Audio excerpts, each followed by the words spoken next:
It wasn't even recording. F! He's gonna take you back to the restaurant to eat the shitty pizza that sucks ass. What were they thinking? He'd rather have a Dr. Pepper. He's the angry food nerd. There we go. What are you doing?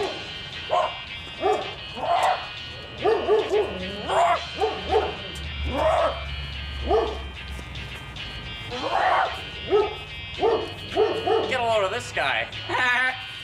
Linkara running towards the screen. Jeez, I threw at you. I'll do a funny pose. Oh, percussion on the whole the level. I can do the funny dance.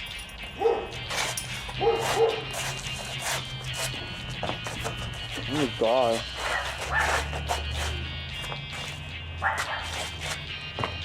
I fucked up. This ground isn't good for Oh, it's not. It's all uneven. settling on. Let's do the eyes of heaven one. It's not even the right leg. Is this video over now? Yes. Do you have any final words you'd like to say to your fans?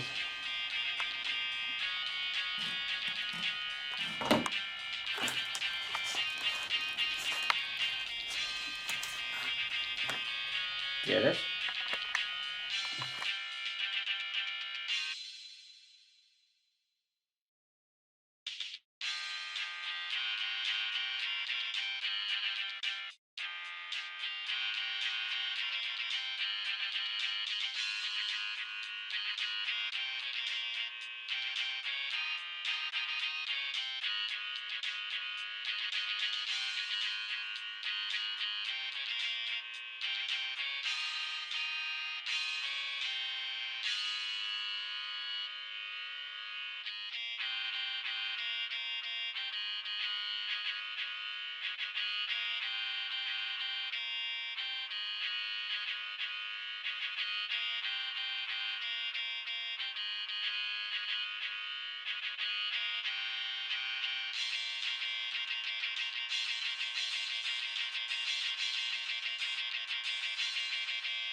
And by the way, guys, thanks for 1,000 subscribers. This is what.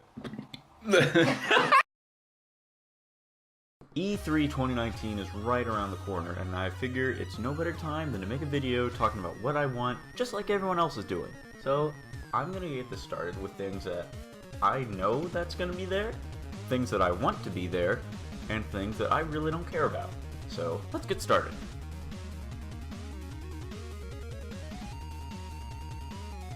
I'm not really going off like a general script or nothing, I just have like a document right in front of me here going off the general like list of things that I think is going to be there. So first up, Mario Maker 2. I know for sure that's going to be there. I don't expect much, like they're not going to spend more than maybe 5 minutes on it. They're going to be a trailer, it's going to be like, hey, look at all this cool new stuff we're putting in. We have another game style. We have another this. We have more course elements. The Angry Sun in the new Super Mario Bros. Style doesn't look like it experienced Vietnam War. So, you know, that's what I think is going to be there. I really don't expect much. Maybe they'll fix the online multiplayer. I really hope so, because like I was really looking forward to that, and now it's just not going to be there anymore. So that's unfortunate. Yeah, I know it's going to be there. They're going to show off something. I just don't expect much. Next up is Luigi's Mansion 3. I know that it's going to show it. I know they're going to show more gameplay. I'm just so excited. I know they're going to show it. They're going to show more gameplay. They're going to show the story off. It's going to be great. I want the weird like haunted hotel thing. I want this game to be a sequel to Mario Odyssey where Mario is like, oh no, I've fallen into a depression after Peach neglects his proposal on the moon. So he goes to like a hotel and he like gets drunk and he does nothing but eat and becomes a fat slob, and then the ghosts take advantage of this and they're just like, Mario isn't weak to do anything, just get him. So Luigi shows up and he's like, "Oh no, I gotta do something." So he goes, and it's like the biggest, scariest mansion ever. There's nothing segregated. It's not like Dark Moon on the 3DS, which I really like that game, but I didn't like how it was mission based. I wish it was like you just got to explore everything you wanted all at once. So I really hope this game is it, because this game looks cool. I like how a lot of the ghosts just look like the ghosts from Ghostbusters, the little blue ones you see in the alley, or the dining room, or whatever the heck that room was. I'm super looking forward to it, and I can't wait. I just know it's going to be there. Fourth is new Smash DLC. It's coming. We all know. They're going to show it off. Maybe spend 5 minutes of their total E3 Direct on it. Here's this new character. Here's how they work. Here's a funny little intro video. Or hey, maybe they'll show 2 characters. One at the very beginning, and after showing all their gameplay, it'll be like, okay, that's all. Thank you for watching the Smash portion of our Direct. And then bam! It's actually another character who's saying, "Oh, sorry guys, that's all the time we have." And the camera pans out, and it's them. Okay, I know that's not going to actually happen. But we get 2 characters for the price of 1, and that'll be awesome. 2 Smash characters shown off because they want them all to come out by February next year. So how else are they going to get them out at that schedule? They have to show them slightly rapid fire, you know what I mean? So Smash DLC, that's going to happen. Everyone knows it. We're going to get a new character for sure. They're going to show it off. Everyone's going to love it, or everyone's going to hate it. It could just be another Fire Emblem character. No one's going to care. Everyone's going to be angry, except Nintendo, because Sakurai, he didn't get to pick. He didn't get to pick the Smash DLC characters. Nintendo already did. So Nintendo, please, no one cares about Fire Emblem. No one wants another Fire Emblem character. There's like 7. 4 of them are just Marth, but with like different hair and properties. So please, no more. Next up, of course, the big man, the big dog, Animal Crossing for the Switch. It's gotta come out. We haven't gotten any new news since like December or whatever last year. It's gonna come out. They're gonna show it off. It's gonna open up. Villager's gonna be there.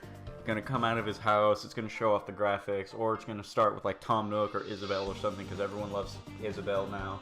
Everyone loves Tom Nook.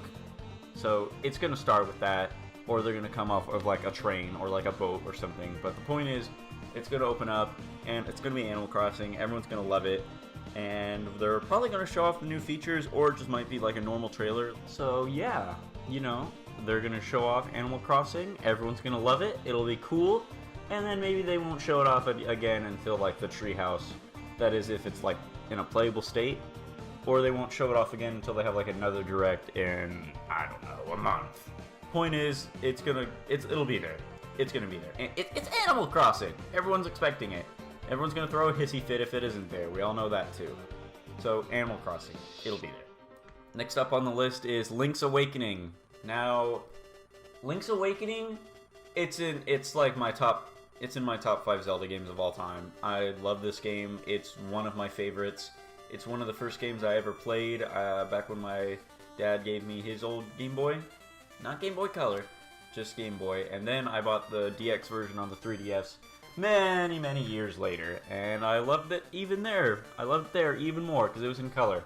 And you could get the red outfit that like doubled your damage, or the blue outfit that like increased your defense.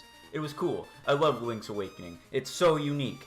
Every game that was released on the Game Boy is super unique, just like Mario Land and Mario Land 2. But anyway, Link's Awakening. The remake, it got super mixed reception because it looks like not good.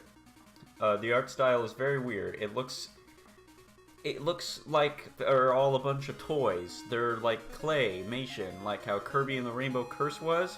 But in that game, it fit Kirby's art style because Kirby's always weird. Kirby is always like stupid and artistic and neat and trying new things, and it's great. Zelda always had like a fairly consistent style, and me personally, I just wanted like a 32-bit remake of Link's Awakening, or even a 16-bit one, because I'm a sucker for like Super Nintendo and 32-bit graphics. I think they're cool. It's what I personally would have wanted, but looking back, I think it's cool. Link kind of resembles Ness and Lucas with like the black dot eyes. I like that a lot. But when I was re-watching the trailer and I noticed how just everything just like, it just all looked fake. It doesn't look like it's actually there. I think the lighting is a little too heavy-handed. Like, it's so obviously morning in like every shot they show, and I don't like that. I like how it was like a perpetual state of noon on the original Game Boy, even though it was in black and white or black and green. On the DX version, it was like a constant state of like noon, and I like that a lot better. I don't like constant as, you know, as like morning forever. I don't like that. It still looks fake, but honestly, the style has kind of grown on me, even though I still have my gripes with it. But I think it'll be there for sure. They're gonna show off more gameplay, or at least just a little trailer. Because if it's just a one-to-one remake and they don't add the new stuff from the DX version, that's gonna be a disappointment, and I might not even buy it. But if they add new stuff on top of bringing back the color dungeon, that'll be amazing, and I'll buy it, regardless of how silly it looks. Because even though I love that game, it does have some serious problems. Like, there's an overall lack of direction and stuff like that. Some of the puzzles are way too complicated because, you know, it was Game Boy. They didn't have time to explain everything. So, I think they're going to show it for sure. If not full gameplay, then just a trailer. There's probably going to be gameplay because they'll probably do this game at the Treehouse, if any of the games. So, that's what I'm confident about. Alright, now it's time to get to the things I actually want. Bring on the unrealistic expectations, baby.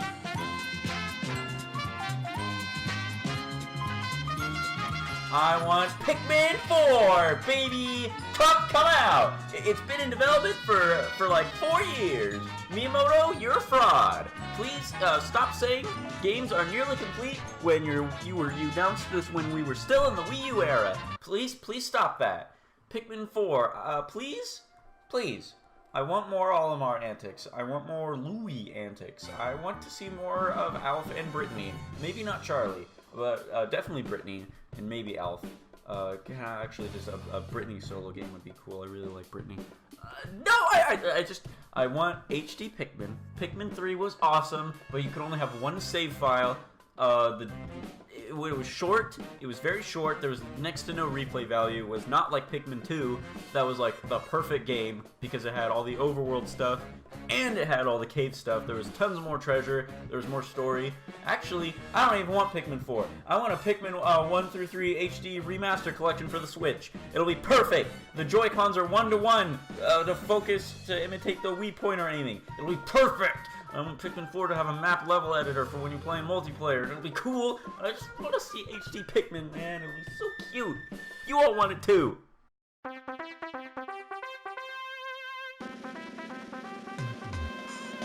Next up is Mother 3, baby. I want this game to come out, and you've all heard this before, and I just put it on the list to get it out of the way. Please localize Mother 3. The real next step is Paper Mario. I want a new Paper Mario game, and if they're not willing to give us a new Paper Mario game, I want a remaster of Paper Mario 64 and The Thousand Year Door. And maybe, Super Paper Mario. I really like Super. I think it's one of my favorite games. It has a really in-depth story. I think the gameplay is good once you get past the second chapter where there's like a lot of slowdown. But I want a remake of 64 and The Thousand Year Door because everyone would want that and it'll be cool. Imagine the gameplay of Thousand Year Door mixed with the partner system and joyful writing of the N64 version with the graphics of like Paper Mario Color Splash. That game looked amazing. It'll just be like perfect. Or imagine a game with the gameplay of Thousand Year Door, the partner system of the N64, the writing of Super Paper Mario, and the graphics of Color Splash. That'll be cool. It's a shame that we only have 4 Paper Mario games, and the 4th one was so drastic, even though I really like Color Splash. I really wish we could get a 5th game already, because, you know, there's only 4 games. But that would be so cool, and just talking about it makes me so upset that we don't have it yet. Please, I really want it. Please. Next up, I want an Earthbound re-release, baby. I want a collection of all 3 games, like Earthbound 0 and Earthbound, and then Mother 3 or Earthbound 2, Fall of the Pig King. Putting it on Switch, remastering all 3 games for 16-bit, 32-bit. It'll be cool. Implement the music battles, rhythm battle system from Mother 3 and the other 2 games. That would be awesome. Introduce our run button in Earthbound. That would alleviate like half the problems that a lot of people have with that game. It'll be so cool. Imagine, it would be amazing. Or if not, I just want Earthbound to be re-released on the Nintendo Switch. Virtual console, please. No one cares about the Nintendo Switch Online service. It's bad. You guys messed it up. Please. Everyone tells you that. Just make a virtual console. I don't care if it's what you don't want to do. It's what we all want. Please. Everyone wants it. Put Earthbound on it. Put Earthbound 0 on it. And please finish the game so that it's actually bug tested, like how the fan patch is perfect. Or just buy the rights to the 25th anniversary remake of the first game. I played that. I hacked it on my NES Classic. It's the definitive way to play Earthbound 0 or Earthbound Beginnings, whichever name you prefer. I want more Earthbound. It'll be so cool, and I'm like one in a million people that actually care about it. Please, it'll be so cool. It's cool, man. I just want it. Remake, finish Mother 364. More unique footage of that game finally surfaced online after like 10, 12, 14 years. Finish that game, and then port Mother 3 so that we can like compare the two and how different they would be. It would be so awesome. Please. It's like you're printing money that you're just not using. Come on. Speaking of Nintendo not giving fans things that they want, Nintendo 64 Mini, that's what I want. I want it to have like 20 games. N64 Mini, it'll be cool. Please don't stay faithful this time. Do not stay faithful to the original N64 controller design. Just remake it. Make it feel like the GameCube controller, but include all the original buttons. No one wants to hold that 3-prong monstrosity anymore. It was fun. It was a nice novelty back in the 90s when 3D gaming was new and no one knew how an actual controller should feel. But it's 2019. If you're gonna make an N64 Mini, just make a new controller. Don't stay faithful. People are just gonna make fun of you if you do. So please, N64 Mini with a real controller. And include all the good games. Get them from Rareware. No one cares if you guys aren't friends anymore. Just agree it. You guys are buddy-buddy with Microsoft, who owns Rare. Just make it happen. Everyone will love it, and we all know that you can. Please, we only care about you. Now, for my last thing that I want a new Punch-Out game. Punch-Out on the Wii was amazing. It was one of the best games ever created for the Wii, and everyone should play it because it's a good game, and it's perfect, and it has tons of personality, and all the characters are great, and Doc Lewis is there. Who could forget him? Chocolate bar, baby! And one on the Switch would be perfect. Yeah, sure, arms flopped, but it demonstrated the one-to-one true movement that the Joy-Cons can use with HD Rumble. Imagine that when you're punching someone like Glass Joe in the face and you feel the bones in his glass jaw just... You punch him and you hear like you feel like a glass breaking sound effect every time you punch someone. Or you punch Disco Kid and it feels like you're hitting a disco ball. Something like that. It'll be so cool. A lot of the things that I want boil down to them thinking that it'll be so cool. And they will be. Just come on, a Punch-Out on the Switch. It'll be amazing. Maybe if Little Mac has already finished his story, put in Ryan or Zach or whatever the blonde kid's name was Super Punch-Out that nobody played. Just make it happen. Now it's time for the things I don't care about.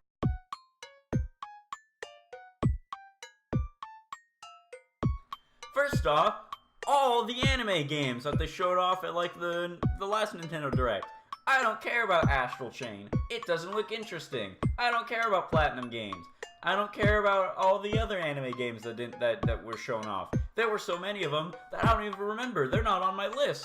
I'm sure you all can know. They showed off like 10 anime games. No one cares. No one actually likes anime. It's just there. They all have the exact same art style. Xenoblade Chronicles 2, that game was going to be good, but then they just turned it into an anime. It was stupid. No one cares about anime games. And speaking about anime games, nobody cares about Fire Emblem. I don't want them spending any time on the new Fire Emblem game. Three Houses or whatever it's called. No one cares. Fire Emblem Warriors? That game sucks. They used the texture of rocks to represent the floor. It's horrible. No one cares about Fire Emblem. Fire Emblem is not good. It deserved to die with Awakening. No one likes Fire Emblem. Finally, I don't care about all the third-party stuff. I don't need to know about Daemon X Machina or whatever Konami is spitting out onto the masses these days. I don't want you focusing like 5 minutes of precious direct time on third-party games. I don't think anyone really does. They just put up with it and, like, you know, laugh and smile. Like, oh, hey, this is cool. We're still getting new games for the Switch. They're just not games that anyone wanted or cares about.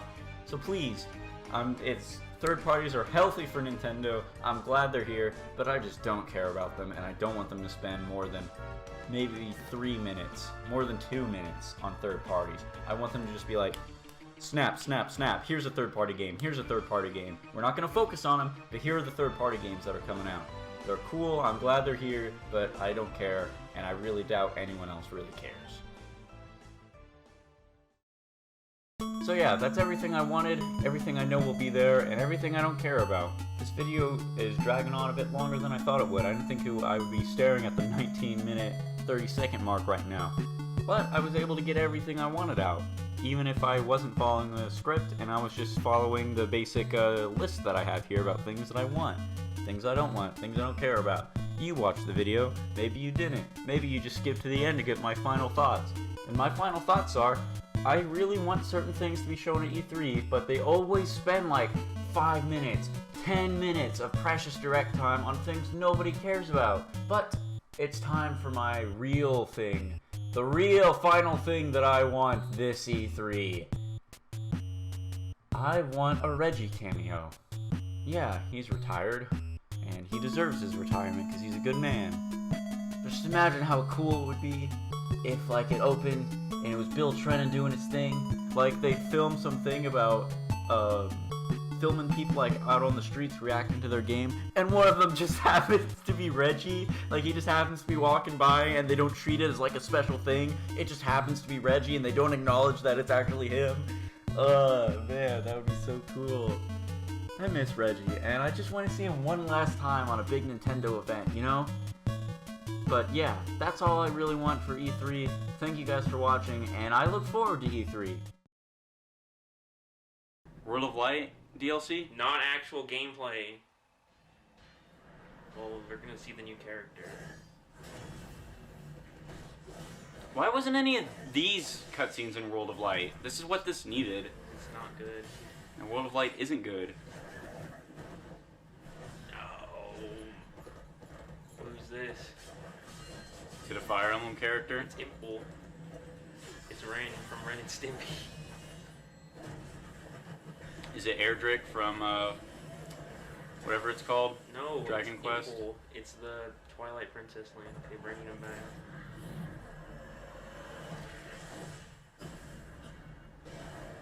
Can you imagine if it was someone like Ezio, given the hood?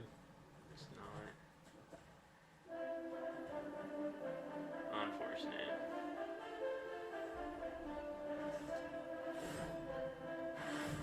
Is that Android 18?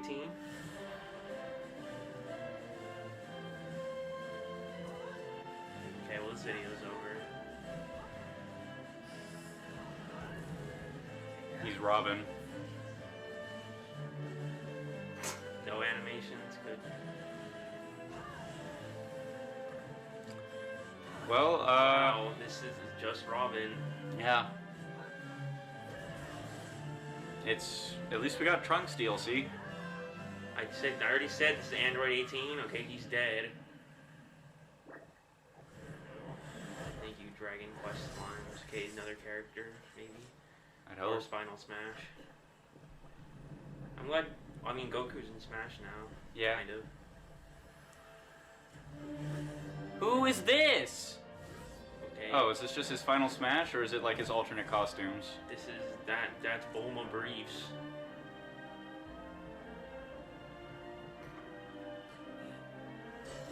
This fucking sucks. I'm glad it's Toriyama style at least. Kept it faithful. Okay, yeah, these are just alternate costumes. Oh, thank God. These are new characters. The fuck is this? I don't know.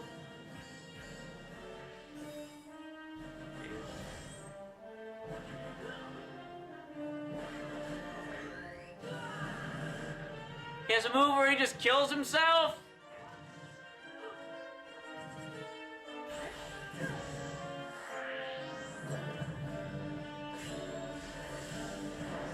cool looking. I mean, I'm glad they're just alternate costumes, but that's still a sword fighter. An anime sword fighter right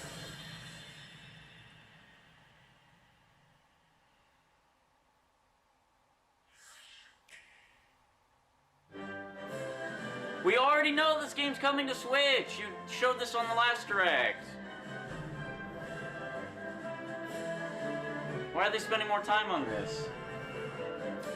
So all the actual children know what Dragon Quest is. They spent 10 minutes of this on the Nintendo Direct back in... People don't watch real Nintendo Directs, they just watch E3.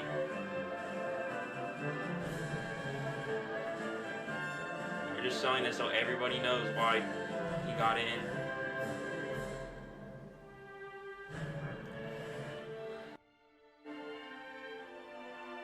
You know, I really like Toriyama, he's revolutionary, but currently, currently, it's like, he has 4 character designs, and lately that's all he uses to this date. There's the Goku design, the Trunks design, and the Bulma design. I mean, back in the day, every woman was just Bulma briefs. Or Launch. Remember Launch? Hello everyone, No. I'm Yoshiaki Koizumi Neither does from he. Nintendo. In this Nintendo Direct for E3 2019, we'll showcase a variety of games, many of them coming soon. Many of them Before not we coming, begin to the ever. next game, We're just there's showing. someone I'd like to introduce first. Bowser, yes! Dog Bowser!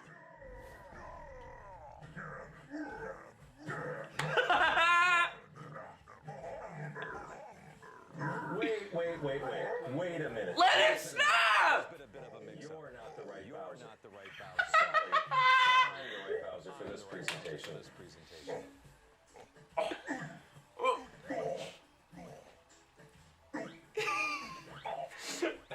Thank you, CGI character. Fucking horrible. Why wasn't this a live presentation? They could have brought Bowser hologram. This way. Bye-bye. Maybe next time. Bowser's literally not a bad guy. Are you related? No, but we get that a lot. No, that's not, because his name's Doug Bowser, and Bowser's name is Bowser Koopa. So they're not. It's just racism. Bowser from Nintendo of America, and I'm thrilled to join you for today's Nintendo Direct. This is our chance to show the world we have games for every type of player. What if that, on instead of Nintendo being a Switch. joke, it was a Bowser game announcement? Action, I would be RPGs, really or you're just happy. looking for something new? I'd be more happy than Okay, Dragon so let's Quest. get a look at one of those games by taking a tour of Luigi's Mansion 3. I'm glad they didn't bring out Sakurai to do a big thing, 'cause they knew no one would like it. Turtleneck confirmed. Why is the Peach and Speech Nuggets? It's a horror game. Survival horror. Invited to a gorgeous hotel. What if at the end of this announcement you saw Luigi's Mansion X Resident Evil 4? It's him. Dude, this is a sequel to Mario Odyssey, I guarantee you. Luigi's Mansion. It is, that was the same Odyssey model. Was much more than this. Ah! But not long after Luigi arrives, things take a dark turn. We begin our tour by taking in some sights and sounds. You may never leave. You want to leave. The other guests certainly don't plan to move on. They're ghosts after all, and they're rather aggressive. Simply scare them with the scroll bulbs and suck the lock. Luigi's new Poltergust G00 has the powerful suction capabilities required, and other new features as well. First, the slam. While trapping a ghost, slam it on the ground to inflict Oh my god. ghosts to get other ghosts in on the action. Next, Brutality. find the plunger to attach it to something, then pull the string and you can This is Luigi causing collateral damage. It's effective Ghostbusters game that's really good. Yeah, do you like how these ghosts just look like the ghosts from Ghostbusters? Sometimes ghosts may feel inclined to gang up on you. In such situations, a burst They have little hats. the powerful air pressure released to ghosts, and it's Okay, perfect for my battery's little air. There he is! Egad! Where his livery was. I don't know. He's in HD now. Luigi. Change between Luigi and Gooigi. Why there's a homunculus feature? Gooigi can do everything from slipping through metal fences to walking on spikes. Easy mode. Indeed, there are obstacles too great for Luigi to handle on his own. And if you pass a Joy-Con controller to a friend, he makes for a great co-op partner. Yes. Proceed with caution. Gooigi and water definitely don't mix. Okay. No! Please direct your attention. Let me- Skyscraper's back. Let me Luigi's Mansion 3. It also houses Yes, Scarescraper's back, and they're all just different colored Luigi's. defeat all ghosts before time runs out. Seek and find our Toad. Toad. Face any challenges the tower throws at you. Thank you. Thank you. Good job.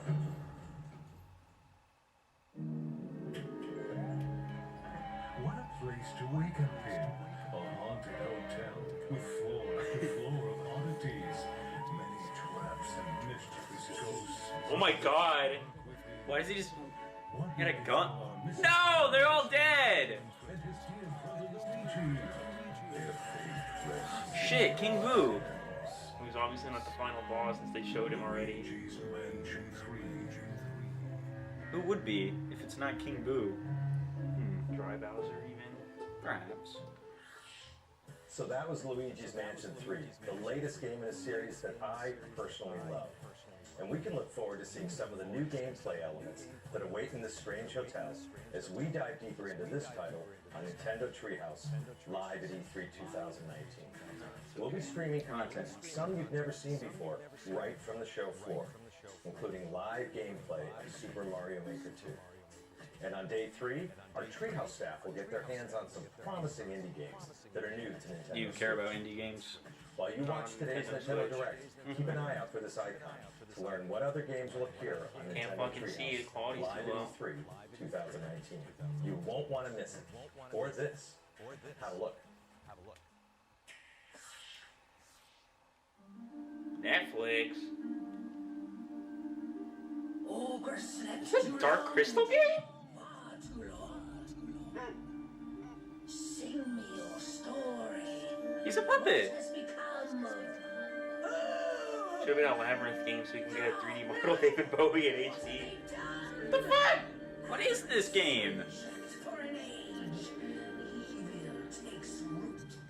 Darkness spreads. It's a Dark Crystal game. Oh yeah, it is Dark Crystal. I recognize that horrible vulture man anywhere. Is this Final Fantasy Tactics? What is this? They spark to life. What is this? Fire Emblem? Dark Crystal? Breathe. I don't know. Strength Yeah, it looks good. will not save Fra. No. I mean, I love the book, and the movie was kind of creeped me out, but As one. Only together can you defeat what is to come. this is XCOM. They're going to need all the help they can get.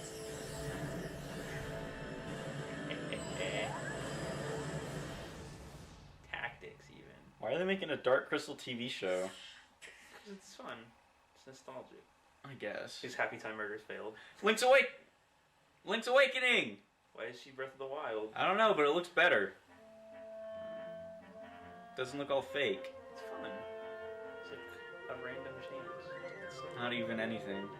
Show me the windfish egg.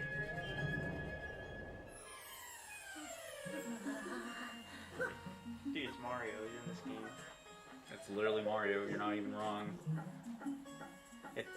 Tanuki man. Can Link escape Koholint Island? He was never trying to escape.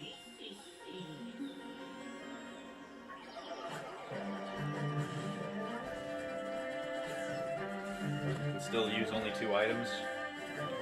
Yeah, fun. Yes! You still steal? I hope you can still steal.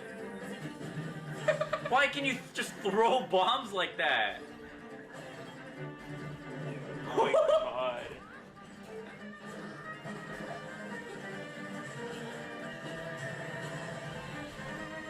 Yeah, there it is. I'm glad it's the Breath of the Wild logo. I'm glad they're sticking with that. I'm also glad that the remake doesn't look bad anymore. He's gonna do it! Oh. Stampy. What? Is this Super Zelda Maker? We wish. It is, look.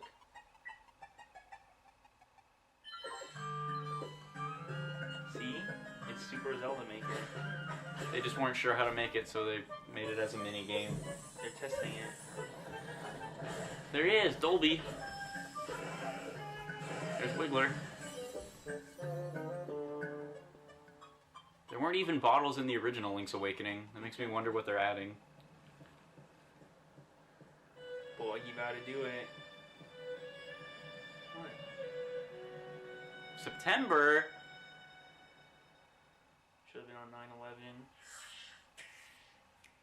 Promise This reunion. is Harry Potter Lego. Let's all agree to meet back at the monastery exactly What the 5 fuck years is this? from today. I don't know, but it doesn't look good. You will come, won't Looks you? like Fire Emblem. It is Fire Emblem, Years ago, we fought but it still looks like shit.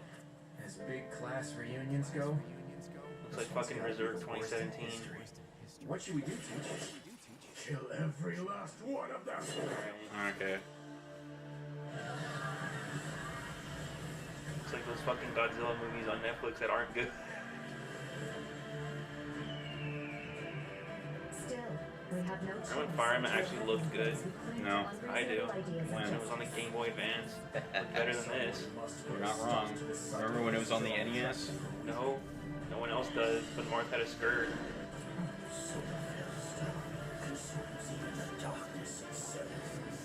Yet we have the strength to scale the walls between us, to reach out our hands in friendship, so we can open our true hearts to one another. That's how we win!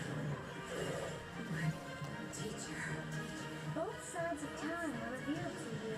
What shall you do? Like how Fire Emblem always reuses the same like 6 voice actors. Also, like how this hasn't been gameplay footage yet. Nope. This is all just fucking cutscenes. Yep. Lovely. It's almost as if Fire Emblem has horrible gameplay and people only show up for the cutscenes. Really makes you think. What is this, a Resident Evil 7 port? No, this is Resident Evil 1. It is? This is the fucking Resident Evil where they're in the woods and it's the live action fucking cutscenes. I wish that's what this was. I wish they just recreated that. Fucking actually funny. It's just like a trailer. It's a sweepstakes. You get to play Resident Evil in a fucking scary mansion and they kill you in real life. They unleash the T-virus and you die. They fucking they throw dogs through the windows that fucking attack you. What is this? What kind of sweepstakes is this? Play fucking Resident Evil in a scary mansion. Let's break into their haunted mansion and play our Nintendo Switch. Japanese woman I've met once. Is this Scare PewDiePie season 3? They send him to the Resident Evil mansion. How's it going, guys? I'm in a zombie mansion. This is just a Resident Evil 1 port. Yeah, they're porting one fucking Project Zero and 4. It's already been announced. This is just them playing it in a scary mansion, lighting. So why do they need to do this trailer then? It's funny. What is slowly approaching from behind? Is it a dog? It's Reggie. I wish. It's not. He doesn't work here anymore. I know. Maybe we shouldn't have broken into this guy's house. Should we grab our Nintendo Switch? It's Wesker. He throws his sunglasses. No! Oh, okay. Oh, it's the worst one. No, far from it. That's the worst one. But there he was, Albert Wesker. Otherwise known as Yoshikage Kira. Yeah, we gotta go get the Switch! Told you they wouldn't forget. Yeah, it's like $200 still. Playing a Resident Evil. What is No More Heroes? What is this? Was today the 4th of July? If not, is the Empire striking back or what? Is it No More Heroes? Because that was a horrible joke. What is this game? Okay.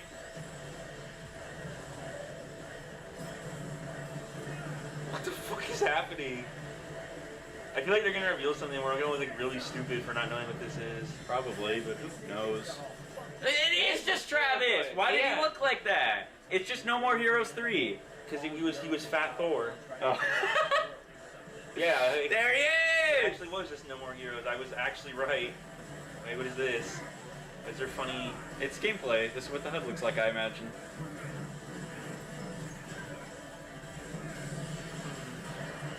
Yes. What? There are no heroes in this world?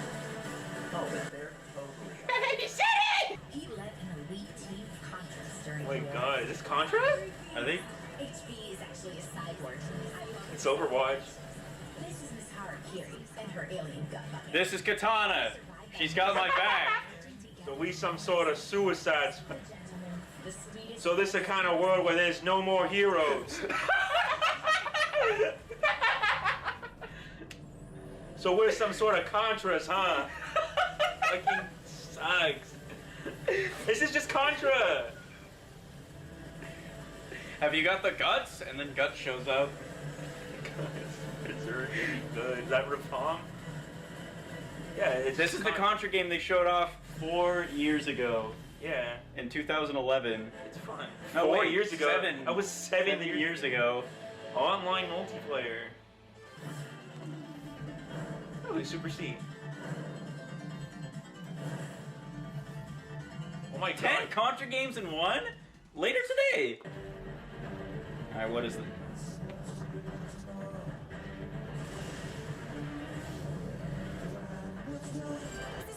Remember when Platinum Games made a Star Fox game? Yeah, And they worst ruined one. the controls?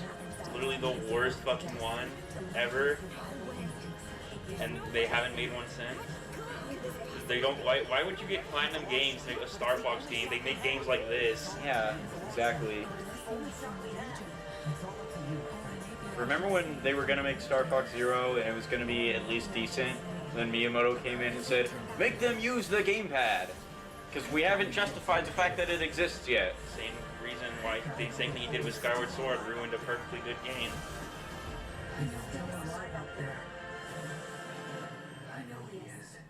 Okay. That's pretty cool. Platinum Games.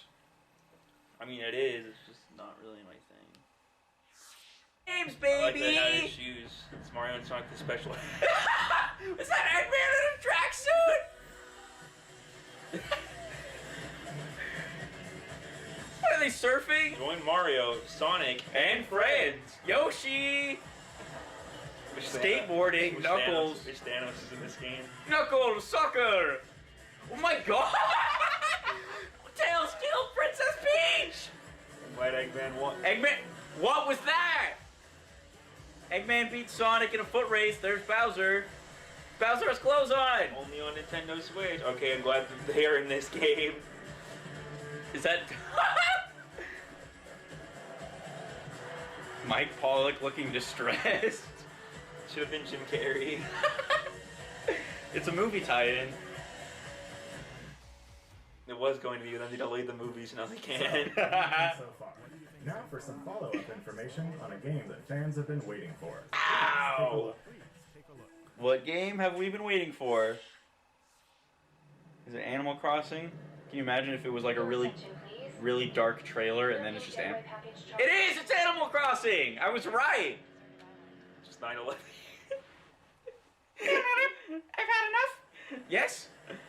Yes, it's Animal Crossing and it looks really fun.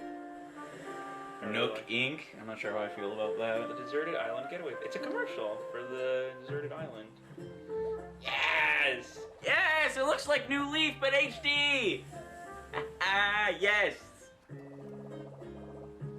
Should I craft using Tom Nook's workbench? It's Minecraft. Look what I made, a flimsy axe. Oh, you can like make tools now. That's really It's cool. like Breath of the Wild. This is Breath of the Animal. So it looks like Josh from Game Explain was right. This was his exact idea. That just takes place on an island. I hope it doesn't take place on an island. Why? It's fun. Yeah! You can just do that now. Okay. Look, there are people. Show me Mabel! Okay, that's good. You can just make actual roads now. Instead of having to plant down patterns. Oh, it's people! There they are in the back! You see them? Animal Crossing New March Horizons. 20th, 2020. Are you? Is that what it said? Yeah. Oh my god. Nook phone. 0. Originally, we announced this title as a 2019 release. However, we need to change its release date to March 20th of 2020. To ensure that the game is the best it can be, we must ask you to wait a little longer than we thought. We hope you look forward to the latest That makes installment two. of Animal They Crossing. delayed Metroid Prime 4, and now they're delaying this. Metroid Prime 4 is never coming out. I want you to know that. Mr. Nogami and the director, Miss Kyogoku, will come on for a If it was coming out, they would have shown it. It's not fucking coming out. Please stick They're around. literally gonna cancel it before the end of the year. By the way, there are many different types of games coming to Nintendo Switch from Nintendo and our partners. So, we prepared a highlight reel to show you Yeah, what's in store. they didn't show it. 2019 It's and not beyond. fucking coming out. Let's have a look. Yes! We all knew Spyro was coming. Iris!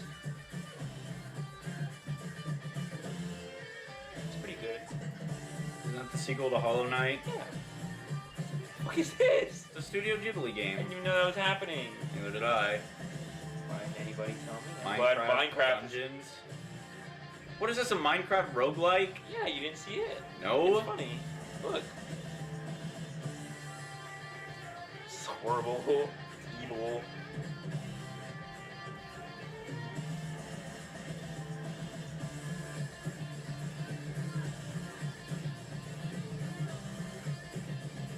Yeah! Doom!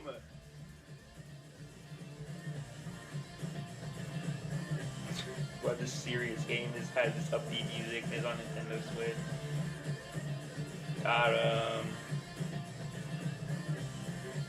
Got him! What even is this game? This is Dead by Daylight. Alien Isolation? The game that came out like 6 years ago? Yeah.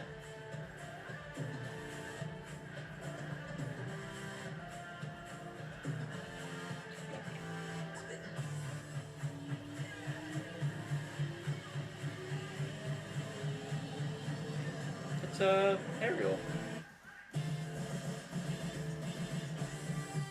What is this? Stranger Bill and Ted. I like how Just Dance 2020 is coming to the Wii. Catan? Oh, we gotta get Catan. This game's fucking amazing, actually. Really? Yes. What is this? This is Conquer. We all wish.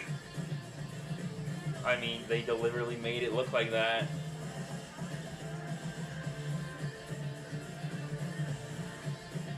Okay, yeah. Wow. Yeah, I'm really glad they confirmed Mario Maker 2 was coming. I was afraid it wasn't going to come out. King K. Rool, yeah! Who's going to watch TV this time?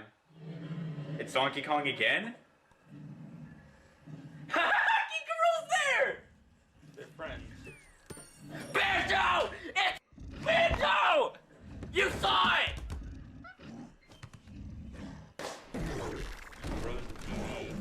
It's Banjo! You saw the Jiggy! It's Froze the Banjo! TV. There he is! Is he gonna do it? Do it! Not lag. Is it gonna be DDD again? Yes, it's Duck Hunt Dog! Do the funny! Come here, do the at him. Do the fucking funny. Yes! I told you! Banjo and Kazooie are raring to go! Look how happy they were! Oh? Spiral Man bottles! Thank you. Oh my god! It's no!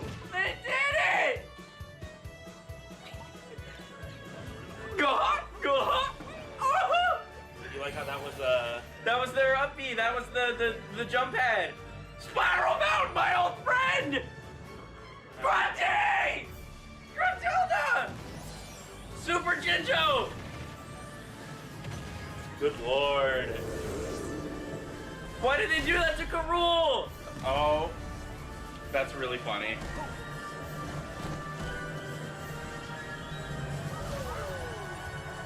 Yes.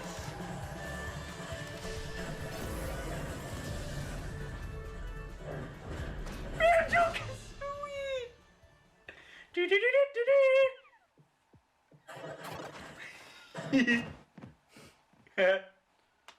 You missed it when it was showed White Donkey Kong Diddy. It was the mission where you're supposed to throw oranges at the panels. Oh, it was? Obviously, it wasn't Duck Hunt silhouette, was it? Look at his fucking He's so happy. He knew. He knew. As for Nintendo Switch, we have more games in development. Dude, now they're gonna put Banjo-Kazooie and Tooie on the eShop. I'm looking forward to the day we can introduce them to you. Speaking of, before we end this direct, I actually have one more thing to show you. Dude, what if they announce Banjo 3E? Thanks very much for Not. watching. Until next time.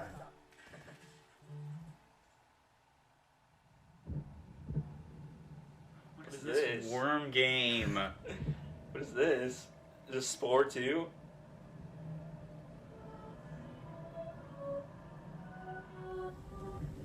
Well, it's not Earthbound related. We can chalk that off the list. I called it. I fucking called it. Is this More Breath of the Wild DLC. Dude, was that Linebeck? That looked just like Linebeck on the elephant. You saw that, right? Linebeck. That's Link and Zelda. I told you, I fucking called it More Breath of the Wild DLC. What is that, like a corrupted man? It's Linebeck. It's Ganon. Ganon's actual body! I fucking told you. Underneath the castle? What if it just blew up? Screws. Okay, is this Borderlands 3? Is this city gonna float? The sequel? Sequel.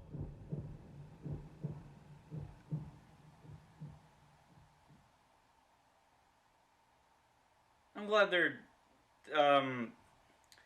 at least they're not throwing out the engine and doing everything by hand again, and like starting from scratch. I mean, I'm glad at least it'll be out in they're like reusing 2 years.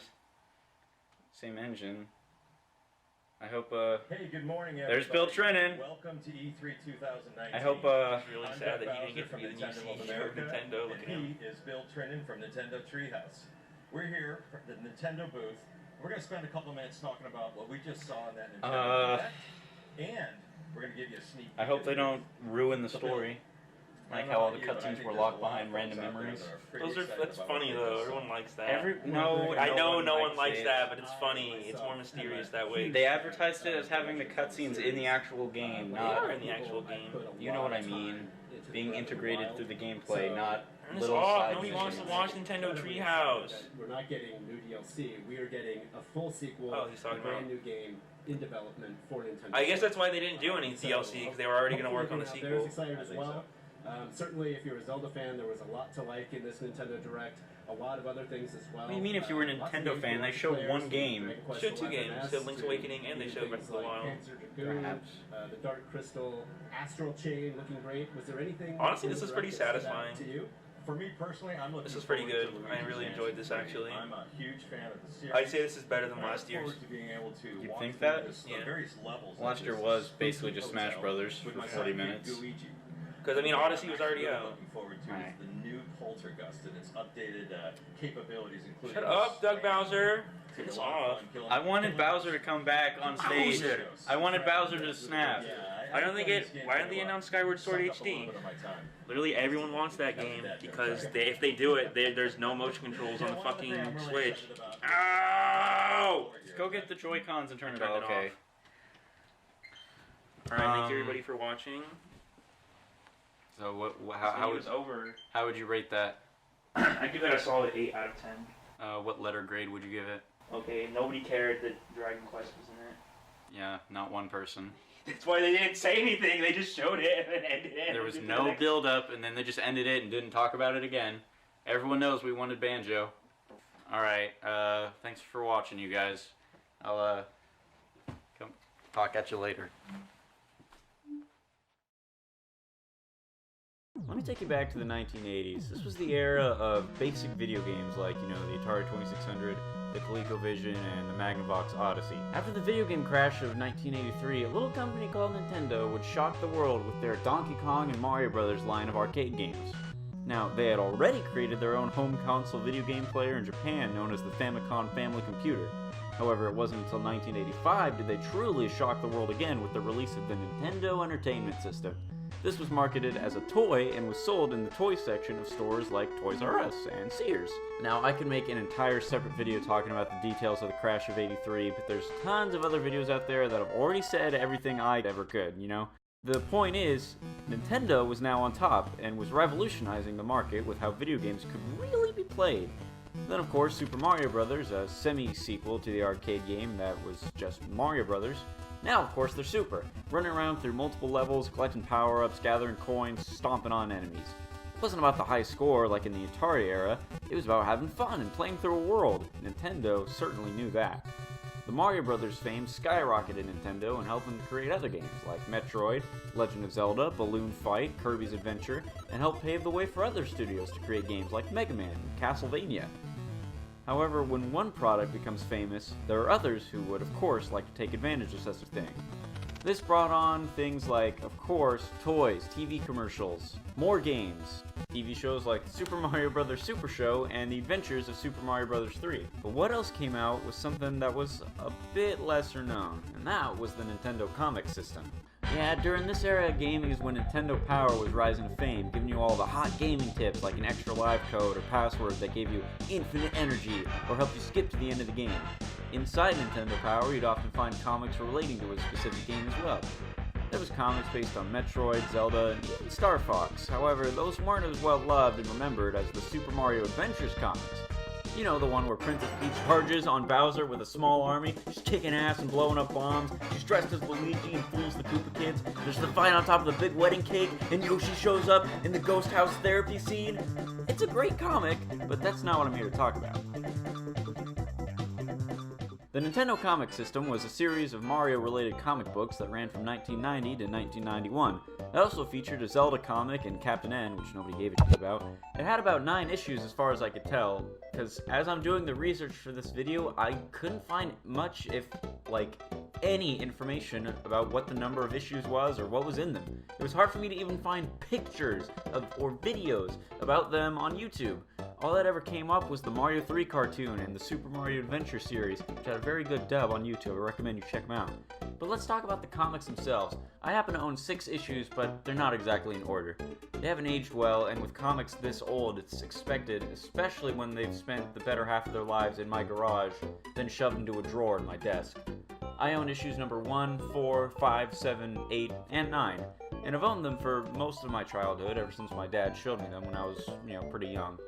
They were made by Valiant Comics, who, as far as I know, are still making comics to this day. However, only the first issues showed the Valiant logo up front in the corner. The others all used a picture of Mario. Although, since I don't own certain issues, I have no idea if they switch back and forth at all. The Adventures of the Super Mario Brothers was mostly focused on Mario and Luigi's various adventures in the Mushroom Kingdom, whether it's, going to a convention, Peach celebrating Father's Day, or Bowser spending time with his kids. And they are his kids. I don't care what Miyamoto says, Koopalings are Bowser's children. A big theme I noticed was Mario acting fairly stuck up and full of himself, but usually learning his lesson and being humble towards the end. This issue here is about Mario participating in the Mushroom Fun Fair while Luigi has to dress as Bowser in a dunking game contest. Bowser catches wind of this and dislikes being made fun of, so he sets a tornado on the fair to ruin everyone's fun. As you do. Mario becomes a Tanuki Mario by eating some plant that isn't a leaf, beats Bowser, and feels bad for Luigi, having learned what it feels like to be made fun of. Oh, and who could forget, this series introduced the Mushroom King. Yeah, they actually showed what Princess Peach's dad looks like here, and he's a dim-witted, bumbling oaf. What's up with this face here? Why is he wearing long underwear? This comic is full of strange faces now that I think about it, and while the art style is decent, it, like I've said, leads to some funny faces being shown. What's wrong with Bowser's face? He looks like someone smushed him with a pancake presser and then stretched him out to dry. While I won't be going over every issue here, even if that would be pretty fun, I think I'll go over my 2 favorite ones. First up is an issue called Revenge of the Pipe Ooze, where Mario's going to a Dirk Drainhead themed convention, who is a plumber themed superhero that none of his other friends seem to like. He drags along Luigi, Toad, the King, and even Princess Toadstool because Mario doesn't ask for much. King Koopa, of course, is up to no good, and he's brought along his idiot son Lemmy to participate in his ambush test. Bowser and Lemmy knock out the King and Toad, steal their costumes, and go along with their plan to mess with people and sell overpriced snacks. Meanwhile, Mario is being made fun of for looking nothing like Dirk, while Luigi, in a twist of fate, looks exactly like him. As suggested by these 2 Piranha Plant girls, the brothers switch outfits and get more suited for their roles. Luigi gets mobbed with fans, while Mario feels left out and useless since he looks nothing like his hero and is a total chump. Bowser and Lemmy attempt to mess with the brothers, but Lemmy actually is a huge Dirk Drainhead fan and asks his dad to participate, in which Bowser eventually agrees to. See, he's a great dad after all, not just a Bowser Jr. In the end, Lemmy gets bonked on the head and attacks his pops after thinking that he's turned to the good side by acting out a scene where he lands right in front of Luigi, who, in a stunning turn of badassery, threatens the King and really shows off his tough side. Bowser agrees to pretend to be threatened by Mario, who kicks the shit out of him. They trade back costumes, Mario regains his confidence, and Lemmy and his dad go home to get some food, with King Koopa congratulating his son for attacking a personal family member, because apparently that's worth more points.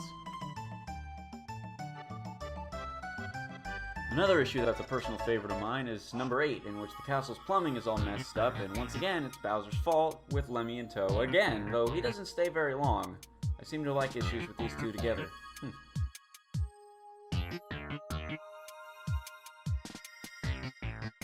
In a begrudging deal, Mario teams up with his archenemy to fix the underground world's water system to avoid flooding it and the entire kingdom after being captured by Mauser's gang of rats. My favorite line is when Bowser asks if he has to wear a stupid plumber's cap, and sure enough, in the next panel, he's wearing a little hat with a green K on it. The Nintendo comic system was also home to all kinds of ads. Remember when the Capri Suns were brand new? Yeah, now that's a wake-up call. Valiant even advertised other issues of their own comic, including Solar, Man of the Atom. This always freaked me out as a kid and almost gave me nightmares once. I mean, just look at him. He's all weird and muscly. Also, here's an advertisement for the Beetlejuice game on NES. Huh. What kind of laughing, joking numbnuts would make a game like that? There are ads for things like Star Trek, Nintendo Power, of course, and also more issues of the comics. Anybody else miss Nintendo Power? I bet this kid does. Just like Nintendo Power, there were letters from fans detailing what they liked about the newest issues or what they'd like to see. You want to take a look at some? Here's one about the King of Mushroom Land. Dear Mario Brothers, I would like a comic where the King of Mushroom Land becomes the hero. Also, I was wondering if it's possible for you to make a comic book where Captain N and his gang meets the Mario Brothers. Personally, I think that would be pretty fun, but the response is nothing to write home about.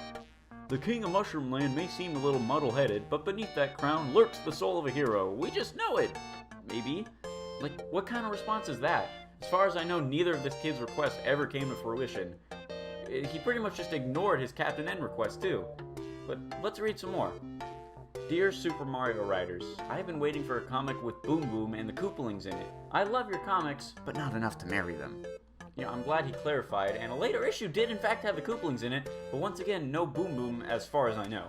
The response again was really lackluster. Lots of Koopalings are coming soon! Just in case you were wondering, you can always send your letters to 132 West 21st Street in New York City. I wonder if they still work there. You should try it out. That's not all the letters, though. Princess Toadstool herself had a mail column. That's kind of weird, right? Dear Princess Toadstool, I'm a successful tyrant, and I'm sure I'd be pretty popular with the ladies if I had a really key nickname. You know, it might sound crazy, but I've always wanted to be called Muffin. Here's my question. Where do you steal a nickname? Tyrantly yours, Koopa. Now, that's just great, isn't it? King Bowser Koopa, the almighty king of the land and arch-rival of Mario for years, really just wants to be called Muffin. Well, I'll honor him at least. Even Luigi is sending her letters, which kind of seems redundant because he isn't subtle about it at all, especially since they're friends and they can always just talk to each other. Like, they don't live that far away. Luigi can just go visit the princess. Well, anyway, this is what Luigi writes. Dear Princess Toadstool, my name is Luigi, and I have a brother named Mario. So far, so good, right? The problem is, whenever we go, people say, "Oh, here come the Mario Brothers." It's annoying. I'd rather we be called the Luigi Brothers. How can I get equal time in the name game? Sincerely, Luigi. Dear Luigi, ever thought of changing your name to Muffin? Overall, I thought the Nintendo comic system was pretty great, and they have all kinds of stories and personalities that you don't see from the games anymore. The other comics they made were also pretty great, and I used to have that exact issue of the Game Boy comic, though sadly it didn't survive its age and literally fell apart in my garage. These series of stories I always thought were good, though from what I can tell, nobody remembers them. I can never find any high quality scans of them online, and nobody that I know that are in fact diehard Nintendo fans ever seem to talk about them. But I say it's time to bring it out into the spotlight. I want people talking about the Mushroom King. I want people talking about Dirk Drainhead. And you know what? I want people to start calling Bowser Muffin. I know I will. Does the Super Nintendo really need any kind of introduction? It's the sequel to the Nintendo Entertainment System. I think we all know that. Several hundred fantastic games were released for it, so let's just get to the list, shall we? Contra 3, The Alien Wars. This is the explosive sequel to the Contra games that were on NES. And what can be said about Contra 3 other than shoot alien, have fun, die a lot? Contra 3 was a game I actually picked up fairly recently, and I've beaten it quite a few times at this point, though without that 50 extra live code, there's honestly no way I could have done it. If you're looking for a fun, fast-paced, and adrenaline-fueled but frustrating action, then there's no better place to look than Contra 3. However, those overhead levels really suck.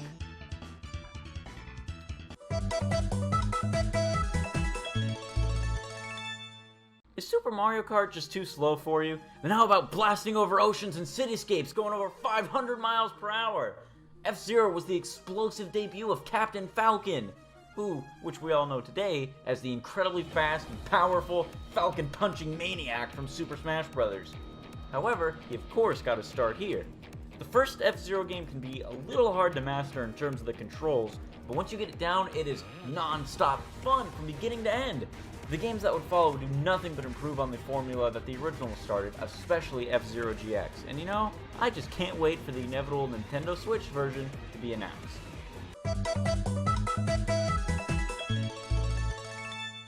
Alright, now if you thought Contra 3 was fast-paced, you haven't seen anything yet.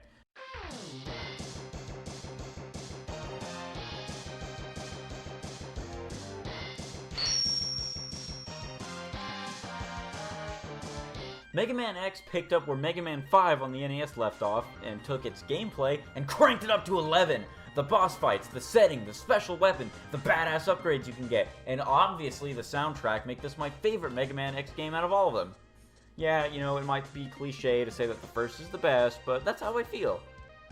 Now, the game is only number 8 on this list because I didn't grow up playing this game. I don't have that much emotional attachment to it. I only recently learned how I really felt about it. Like, I've always known about it, I always knew this is a good game, but up until recently, I never discovered that for myself. However, it's still awesome, and you should check it out regardless of where I placed it here.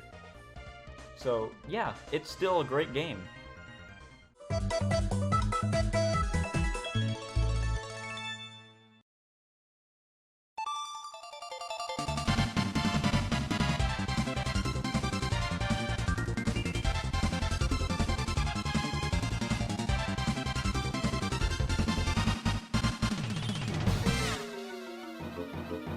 Kirby Superstar? You put it higher than Mega Man X?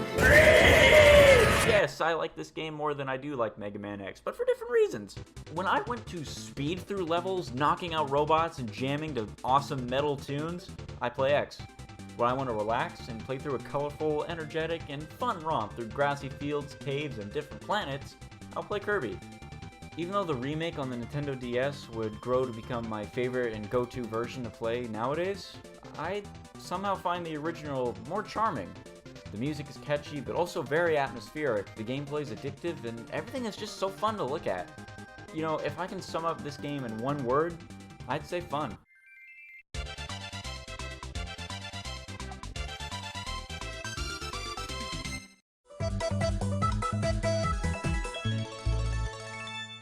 Now we're really getting into the good stuff.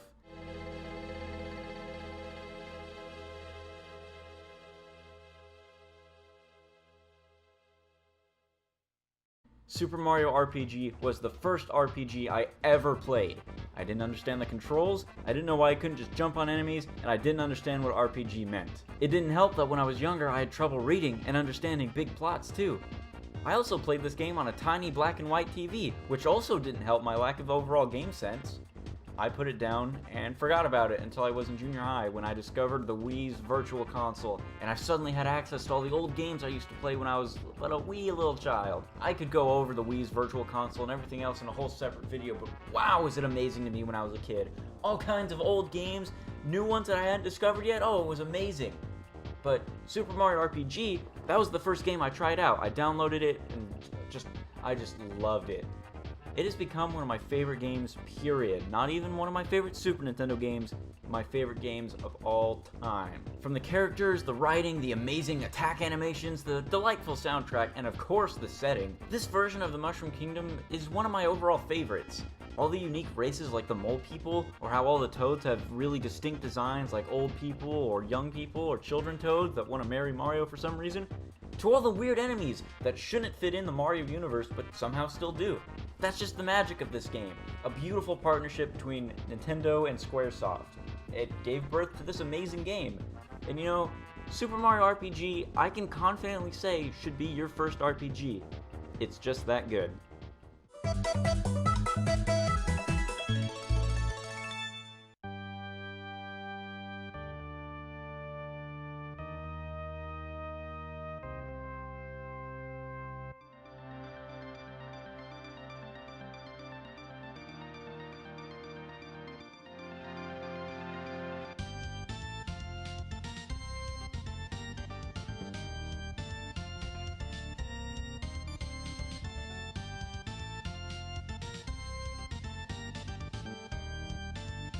It is almost Halloween after all. I would like to thank my dad for getting me into the Castlevania series when I was a freshman in high school, even though I thought they were the hardest games I've ever played in my life.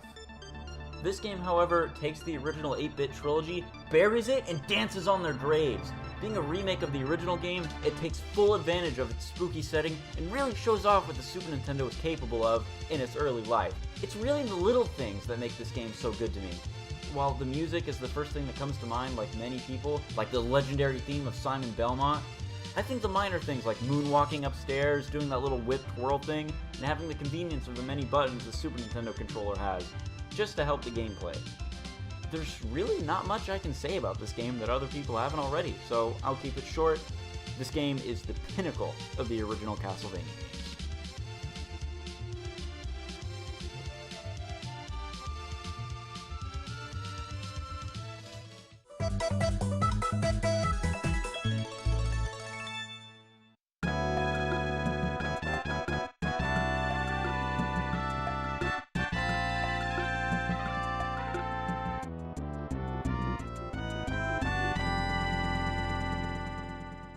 Anyone that knows me knows how big of an Earthbound fan I am. There's really not even that much I can say about this game. Ness is most well known for being top tier in Super Smash Bros., and much like Captain Falcon, that's where people heard of him the most. See, the console I played when I was a kid, other than my Super Nintendo, was my GameCube, which was given to me along with a copy of Smash Bros. Melee for Christmas.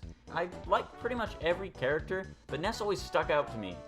Especially when I read its trophy description, a Super Nintendo game that I somehow didn't play? I had to learn more! I couldn't find it on the Wii's Virtual Console. Where is it? Years pass, and now I'm probably one of the biggest fans of this game that I know of. I always try to make an effort to play through not only this game, but the entire Mother trilogy at least once a year. This game is special to me. I've memorized so many lines, music tracks, enemy character names. The game itself is an RPG where you travel as Ness and his 3 friends, Paula, Jeff, and Pooh, who go around the world trying to collect the 8 sacred melodies to stop the evil Gaius from taking over the entire world. The enemies you fight, the world you travel in, everything is just bizarre from start to finish. It's really an experience, and I can't recommend it enough. Though, do yourself a favor and pick it up on the SNES Classic, because a physical copy of this game is pretty much impossible to find for cheap these days. You are not getting it physical unless you're a real die-hard collector and have very disposable income. So, yeah, go play Earthbound. You know, in fact, pause the video right now and go play the entire game and come back once you finish. I'll wait for you. It was good, right? See? What did I tell you?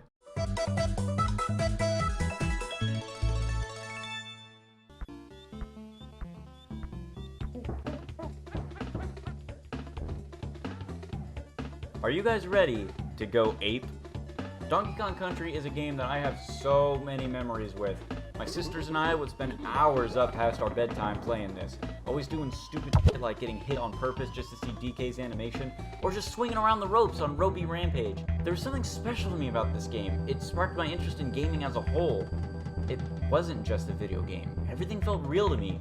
The rainstorms, they felt real. The beautiful sunsets felt real. DK, Diddy, Cranky, Funky, they all looked and felt real. I think for a while I actually convinced myself that DK Isle was a real-world location and that this game was just inspired by it. Sure, I had no idea at the time that Cranky was the original Donkey Kong, or that there was even an arcade game after all. I just thought his funny speeches were just that, funny speeches. I thought it was a fun adventure, and to me that's what it always will be. And there will never be anything more tear-jerkingly nostalgic than hearing that Rareware logo appear. So, I want you to find this game and play it loud!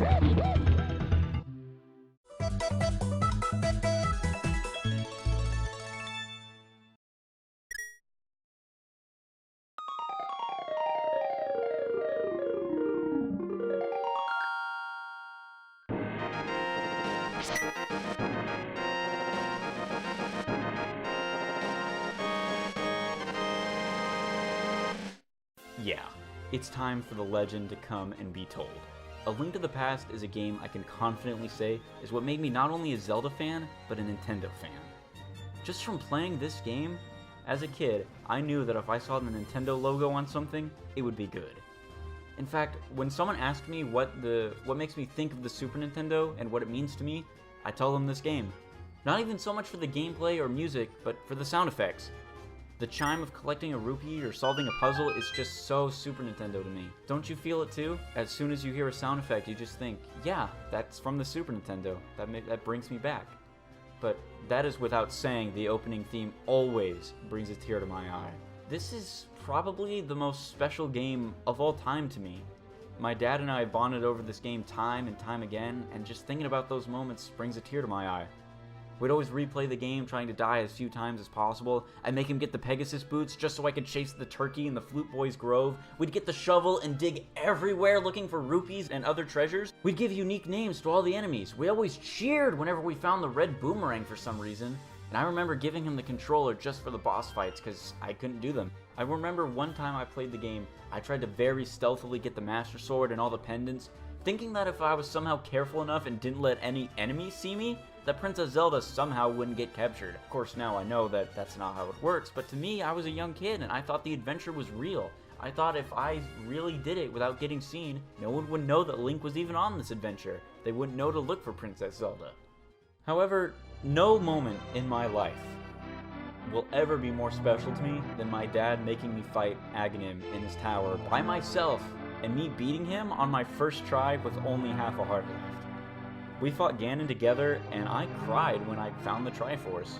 The music to me felt like an actual orchestra was playing for me as I ventured through this amazing world. We had already played the original NES Zelda before this one, and we have a lot of fun with that, and we still play that game once a year too. But to me, as soon as I heard the Overworld theme for the first time after stepping out of the church, I knew this was the better game. Everything about it, it just looked, it sounded better, it felt better. Everything about this game was just better. I used to sit by in the fields doing nothing but watching the flowers move in the wind, or cutting the grass, or trying to dash into every tree and bomb every wall looking for secrets. Hyrule felt like a living, breathing world that needed my help. Every year, me and my dad come back and play this game, usually around wintertime for some reason, and we still reminisce about the old times we had, and we even invent new ones. But I know what you're thinking. If A Link to the Past is that special to me, what could possibly top it? Before I reveal number 1, I'd like to give out some honorable mentions.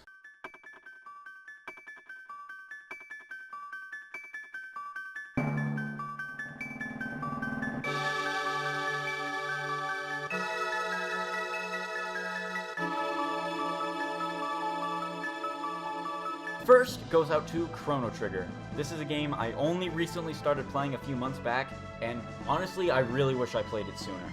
If I hadn't already written a script for this episode and spent time playing each and every one of these games on the list, I would have easily put the game on here, easily in my top 3 spots. From the characters, the setting, the way it uses time travel, and the godly music, Chrono Trigger is a must-play RPG and a must-play game for the Super Nintendo, the DS, or the PS1. Whatever platform you find it on, play it. It's that good.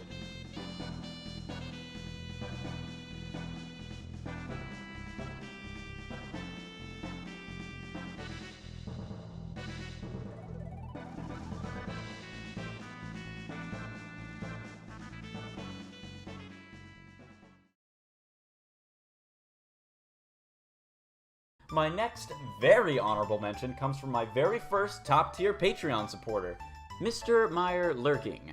When you subscribe to my higher-tier Patreons, you get access to videos while I'm still writing them, and you get to see them before anyone else when they're done. Not only that, but you get to give your input on the topic. You also get your special section of the video where I express the opinions that you've given. So, on the topic of favorite Super Nintendo games, Mr. Meyer Lurking had this to say.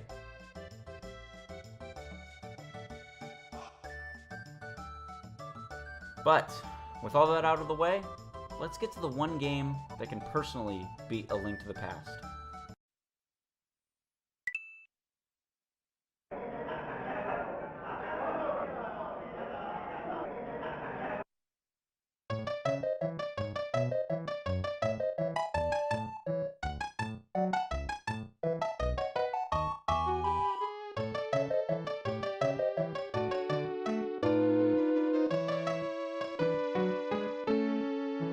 This was the very first video game I have ever played.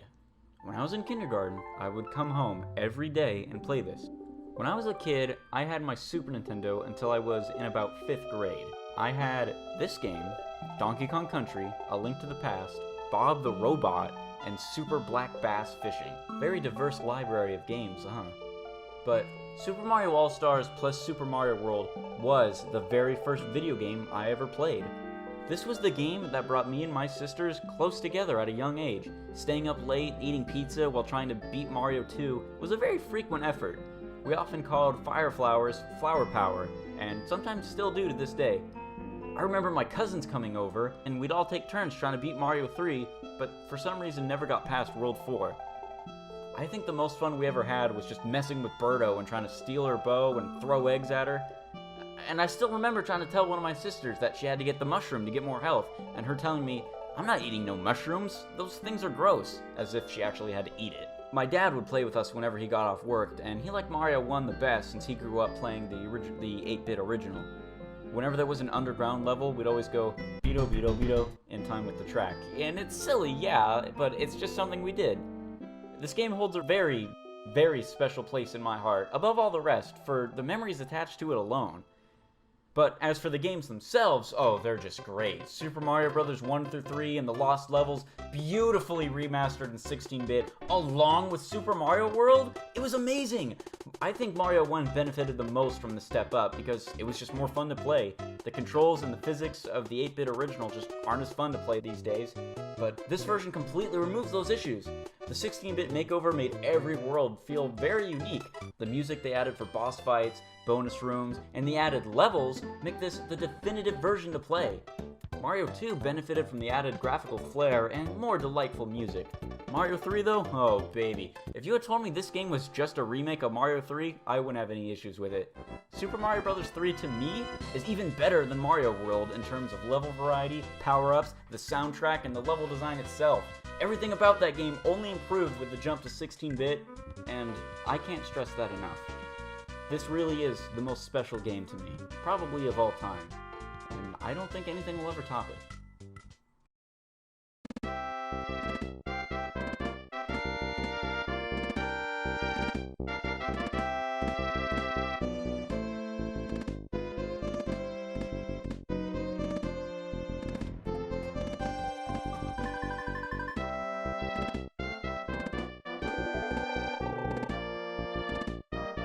Well, that's just all I have to say on that. Do you agree with my list? Do you not? Put your own list or your own opinions in the comments below, and I hope you have a wonderful day. Special thanks to my top-tier Patreon, Mr. Meyer Lurking, for supporting the show, and I hope to add many more names to that list in the future, but for now, I'll catch you guys later.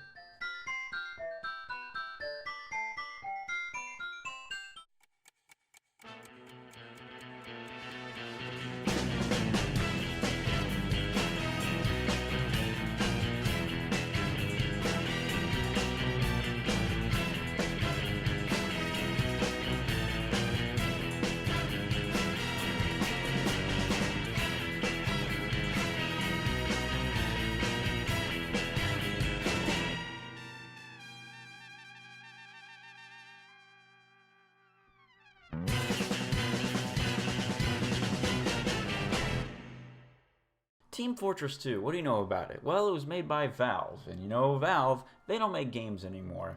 But let's talk about a game that they did make. Team Fortress 2, it's a first-person shooter developed by Valve based on Team Fortress Classic by Robin Walker, which was a mod for Quake. In the game, you control 9 classes, being the Soldier, the Scout, the Pyro, the Demoman, the Heavy Weapons Guy, the Engineer, the Medic, the Sniper, and the Spy. They each have their own specific gameplay style and subclasses, but the gameplay is not what I'm going to talk about.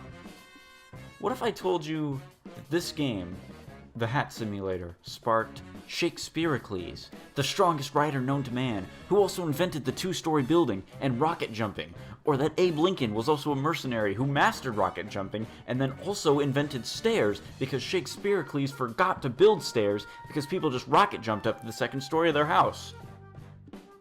The lore of TF2 is rich and deep, and may even be Valve's most complex yet, even more so than the Half-Life series. So let me take you back to the very beginning to get you filled in on the wacky world that this game takes place in. I'll be covering things from the first recorded history of the in-game events, up to the most recent TF2 comic. So, let me get started. It's the 1500s, and in Europe, everything sucks. However, one man will change that. Shakespearicles is the strongest writer to ever live and can bench press over 700 British pounds. He invents rocket jumping and the 2-story building. Then in the 1700s, Nicholas Crowder sets a voyage to Australia with everyone else that was banished by Britain. But when he sees how hot and awful it is there, he turns his boat around. Landing in the South Pole, he takes the new name of Old Nick. After that, every year on December 18th, he makes his way back to Australia to judge whether kids have been naughty or nice. The naughty ones get to be abducted to his workshop to work on hats and weapons, while the nice ones get the gift of not being abducted. Later on, in the late 1800s, in Scotland, a young man named Tavish de Groot accidentally destroys his orphanage when testing some explosives. This is when his real family finally comes back home, stating that all Demomen are put up for adoption until their skills manifest, which is a long-standing, cruel, and wholly unnecessary tradition within the Highland Demolition Men. Later on in his life, at the age of 10, his mom told him to go visit a castle of the nearby magician on All Hallows Eve. That is because the ghouls, ghosts, and otherwise magical beings that appear that night will have several jobs available, and when Halloween is over, they take and leave their jobs with them. This is when Tavish meets Merasmus, an all-powerful wizard who tells him to sweep his entire library in exchange for a nickel. Although Merasmus makes it very clear that this library holds a certain book full of evil tomes that nobody should ever look at, no matter how tempting. Hours pass, and after cleaning, Tavish encounters the Abominomicon, who persuades him to take a quick peek inside. Foolishly he does, and the book immediately haunts his eye, just because he can. Fearing that the book will never shut up about his accomplishment, Merasmus casts a spell to help Tavish and get rid of him in the process, too.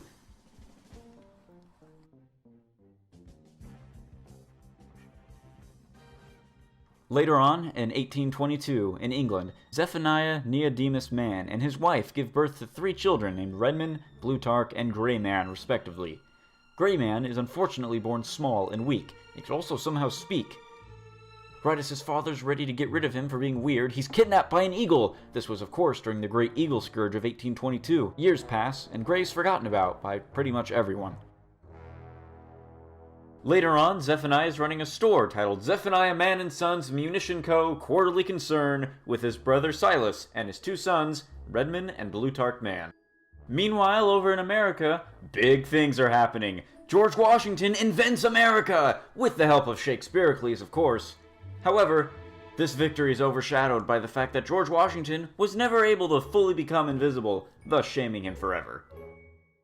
During the Revolutionary War, Benedict Arnold commits the greatest crime in history by not eating soup. His last words were that he regrets not watching enough cartoons. It's now 1850, and Red and Plutarch are now adults. They were also basically idiots who despised each other ever since they were born for some reason. They convinced their father to buy up land and move to America. Zephaniah dreamed of turning their land into gravel mines to help with weapon manufacturing. However, upon arriving in America, not only did the land they purchased end up being nothing but useless desert, Zephaniah managed to contract every disease known to mankind. On his deathbed, he wrote his last will and testament on the skin that fell off of his body.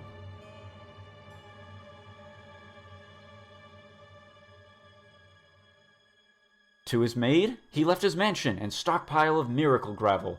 To his best friend and partner, Barnabas Hale, he left complete ownership of the rebranded Manco. And to his sons, he left nothing. Nothing but the worthless land that they convinced him to buy. Also, just to add insult to injury, he split it between them, evenly, ensuring that they'd fight over it until they died. Zephaniah Mann's soul would not pass on, and he would later become a ghost that would haunt their nearby farmhouse. Salias Mann passed on shortly after his brother did, but just like his brother, his soul never passed on. It became the ruthless, bloodthirsty, horseless, headless horseman who haunts Mann Manor and the surrounding area in search of victims. Nobody knows why. Meanwhile, back in Australia, the locals burst into Ayers Rock and find what appears to be some sort of gold. However, it was much more than that. It was a special metal, later to be called Australium. It makes people strong, youthful, and incredibly intelligent. The Australians used this power to become far more advanced than the rest of the world, despite still being the same roughhousing oafs.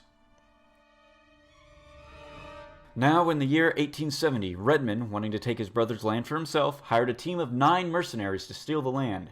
Little did he know, Plutarch did the exact same thing. 20 years later, in 1890, the gravel war continued with no end in sight. It was a constant stalemate.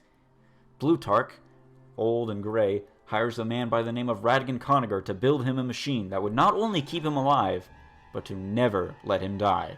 If he couldn't kill his brother, he would simply outlast him for it.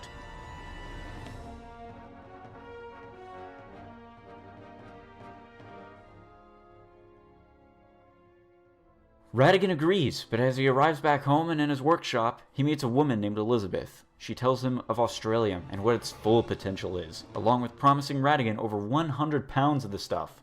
She asks him to build the same life-extending machine for Redmond. Why? Nobody knows. Still, to this day, we have no idea. Maybe she was profiting off the war and she didn't want it to end. It's still unclear what her motives are. However, Radigan agrees, and the Mann brothers continue to live on well into the 1900s.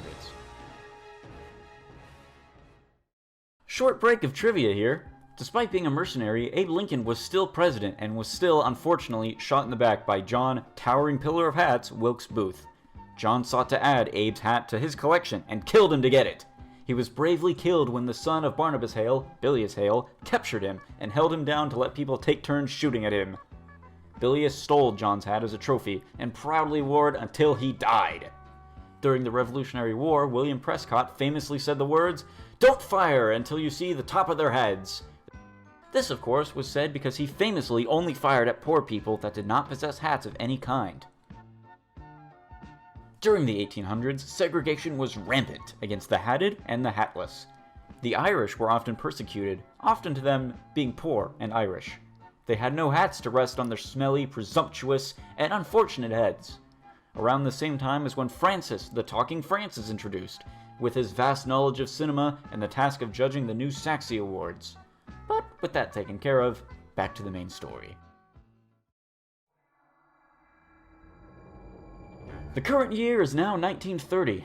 The gravel war is still going on, and while the brothers continue to stay alive, their mercs haven't. So with the help of the newly founded TF Industries, 9 more mercenaries are enlisted to help fight in the war. These new mercs continue to fight until around 1986. They're too old, so they're tossed aside and replaced with the latest batch of mercs. These include Scout, Soldier, Pyro, Heavy, Demo, NG, Medic, Sniper, and Spy. Meanwhile, the son of Bilious Hale, Saxton Hale, has inherited his father's rights to Manco and continues to make hats, weapons, and other products for TF Industries. Team Fortress Industries is now run by Elizabeth's granddaughter, Helen, and her assistant, Miss Pauling. Saxton Hale is a tough as nails, damn near invincible man who runs things by the way he sees fit. If he isn't punching animals to extinction just for fun, he's battling hippies, tigers, cougars, the mail company, nature itself, and especially old women. All while perfectly maintaining the company of Manco. They sell products and get in fights. He also has a nemesis by the name of Charles Darling, who invented the zoo and constantly battles Saxton over the right to kill animals. He also has a girlfriend named Maggie, who's just as insane and powerful as he is. However, the Mercs this time around aren't just idiots that fight because they're told to. They each have their own goal and personalities, so I'll speed through them really quickly. Scout, he's handsome, he's fast, and he's incredibly good looking. He's got 7 older brothers, and he doesn't know who or where his dad is. He's probably dead though. Basically, kind of a big deal. Soldier, rejected by every branch of the military during World War II, flew to Europe himself, learned how to fire rockets, and rocket jump by himself, and killed over 1,000 Nazis by himself, and didn't stop until 1949. Pyro? Nobody knows.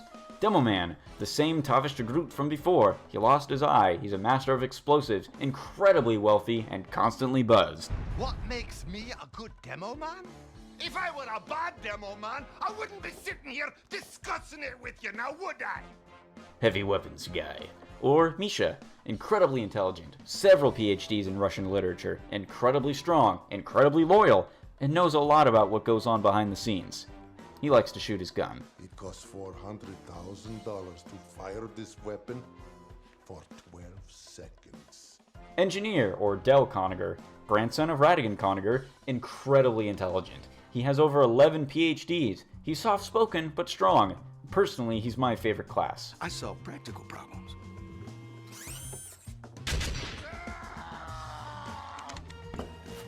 Medic, morbidly curious, sees healing more as a side effect to his experiments. He invented the Metagun, and he's exceedingly smart. Are you sure this will work? I have no idea! Sniper, a sniper. Trusts very few people, works for who pays him. He tries not to have emotions, hates spies, takes the shot. I think his mate saw me. Yes, he did. Spy, never really was on your side. Very intelligent, very stealthy, master of disguise, may or may not be Scout's father. All right, who's ready to go find this spy? Right behind you. Now the year is 1969. The war continues to go on as the newly founded Red Team, Reliable Excavation and Demolition, fights against the Blue Team, Builders League United. This marked the beginning of the era known as the Gravel Wars. Blutarch and Redman are now very old. Their life-extending machines keep going, but are slowly failing. Meanwhile, Tavish de Groot and Jane Doe, aka Demo and Soldier, begin to form a very passionate friendship. This, however, frustrates Helen, who is, again, the administrator of TF Industries. She fears that the two of them will begin talking about their jobs and their boss. If they talk about work, they could talk about how similar their jobs are. Wanting to put a stop to this friendship, Miss Pauling visits Demo, who lives in a mansion with his mom. He's enjoying his morning off when Miss Pauling knocks on his door, asking him to kill his best friend, you know, as your employers do. Despite being shown a wonderful sword and various other weapons, Demo declines Pauling's request, as he values his friendship more. However, once Pauling tells him that Soldier had already agreed to betray him, he's left to stand there and contemplate what to do next.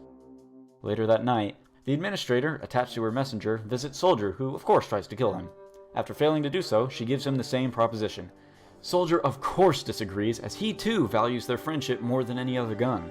Even when lied to about Demo agreeing to fight him, he still chooses not to go after his friend.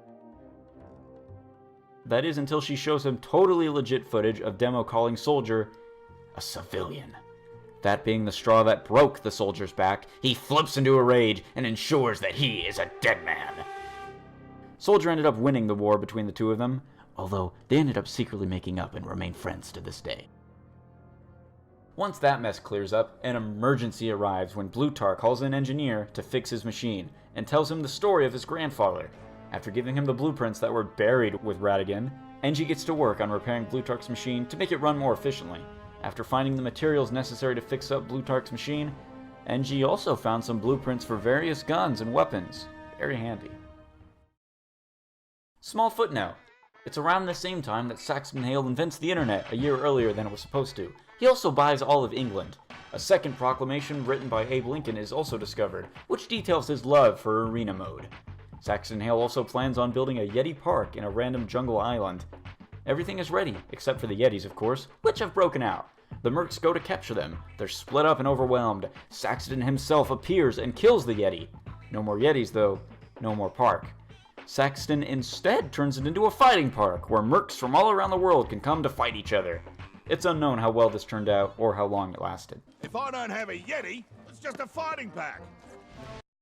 Also, it's around this time that the people of Two Fort began to publicly state their dislike and outright hatred of Red and Blue, given the constant warring and fighting over the land. The administrator seeks to hire a French filmmaker to make various videos regarding the team to make them more likable for the town. While this has unknown effects on the town, the team seems to enjoy talking about themselves. Well, at least Soldier and Scout do anyway. Sniper finds it very annoying, and the rest of the team find it very suspicious. The administrator later tells them that it was merely a surveillance exercise and it was nothing to worry about. Later that same year, after a brutal attack on Red Base, Medic made a scientific breakthrough with the invention of his Medigun. While Heavy, as his very willing and helpful assistant, he was able to shatter modern medicine and create the first uber-charged heart. After practicing some medicine, Medic switched it on, and with Heavy's help, the prototype was a complete success, and Red was able to push back Blue and win the battle.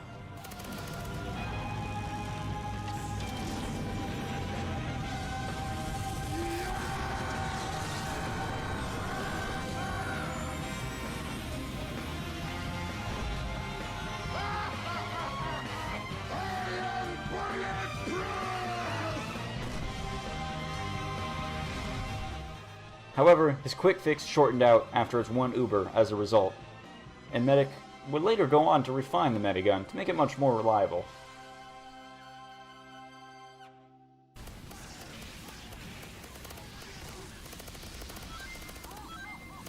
A few months pass, and it's now December.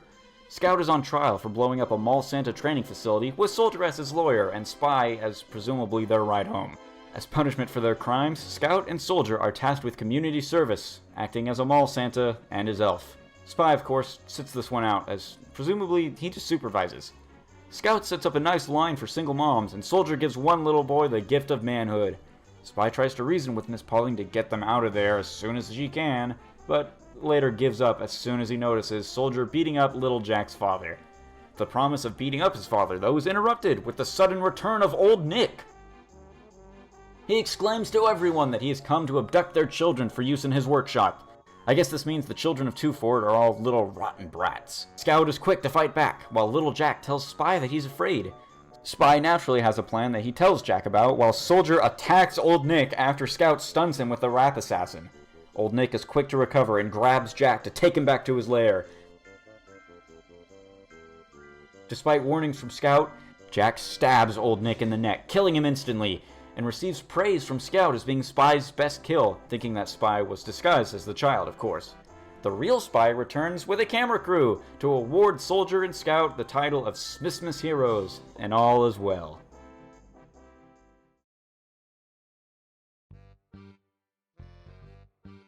After a successful mission of killing everybody and taking a briefcase, the guys get the weekend off from work and plan to spend it doing their own thing. The exact opposite happens, of course, when NG and Medic make a terrifying discovery. The teleporters that they use so often on the battlefield, and for around the base, are shown to be giving bred tumors. This, of course, means that the gang has also been growing these tumors after using them for so many years. Medic deduces that they only have 3 days to live, and will all die of their tumors once that day passes. Spy gives an outstanding speech about how they need to make the most of their 70 hours left on the planet, and Scout gathers up their dying wishes. Scout, of course, did not do that, and took the opportunity to play a prank instead, infuriating everyone else, and especially Spy. Soldier also gets a bucket. Does it say you want the bucket? Yes! Later in the night, Scout realizes his mistake and formally apologizes and asks for Spy's help in regards to getting a date with Miss Pauling. That's the last thing he would ever want. He agrees and trains him for the next 3 days while Medic and Engie continue to run tests on the bread and the tumors. Meanwhile, Soldier is doing something weird with the bread that we're not really sure what. Once training is complete, Seduce me! Scout is a failure because they spent all that time training and not actually asking out Miss Pauling. Congratulations. You're a failure. In desperation, he pushes the briefcase alarm button, which naturally summons Miss Pauling to the scene to help defend the team and get their intelligence back. Don't you know? Pressing a button summons a Miss Pauling. Try it at home. She shows up ready to fight and finds Scout, who has planned a prom for the two of them, while Spy, Soldier, and Demo watch the very pathetic situation. Engie and Medic interrupt the show by informing the gang that only bread gets tumors. In fact, it isn't even tumors, but some sort of self-aware beauty mark that only metastasizes in an environment of pure wheat. So they're fine, just as long as nobody teleports any more bread. Soldier, of course, took his last 3 days on Earth as an excuse to do nothing but teleport bread, which puts Medic in a rather big state of panic. Meanwhile, infuriated with the false alarm, Miss Pauling is ready to storm off, which doesn't happen as they're soon attacked by a bread monster, which formed as a result of Soldier's bread teleportation. It really makes you wonder how nobody noticed or bothered to check up on Soldier. Very strange. Anyway, the bread monster demolishes Scout's dinner date plans, and the three of them fall into the blast pit. The rest of the team quickly arrives. Medic Ubers heavy, Pyro blasts the monster, Demo sets up explosive traps, Engie sets up a sentry, and Sniper picks off its tendrils from a distance. It's a real team battle! Though, after getting trapped in the blast pit, by the blast doors being blocked by Miss Pauling's makeshift time bomb, they both realize that the inside of the bread monster, it's safe. It's safe to be inside there, after one of Medic's doves is fine after being eaten. Since, you know, it's just bread. They jump inside and barely survive the explosion. Miss Pauling exclaims how much fun she had, and the two plan another date sometime in the future after Medic and Soldier relay the tumorless news. However, that would be the last time any fun was had for a long time, as very soon, things would take a turn for the worse. A pile of corpses? No. Oh, you could help me yank the molars out of a box full of heads. Noted it. Okay, well, Friday I've got to kill somebody who pressed a briefcase alarm button. Redman and Blutarch have been fighting for the last 150 years, and one day, they'd send each other letters, tear-stained even, about how they want to propose a truce. They meet up at the Alamo after renting it and moving it to New Mexico to propose said truce. The two of them are tired of fighting each other and realize they never bothered to have kids to continue the Mann family legacy. Blutarch comes up with a plan to make one of them pregnant, which just baffles Redman with the sheer genius of the idea. That goes smoothly until the surprise return of Greyman, who murders their engineers and explains his origins to them.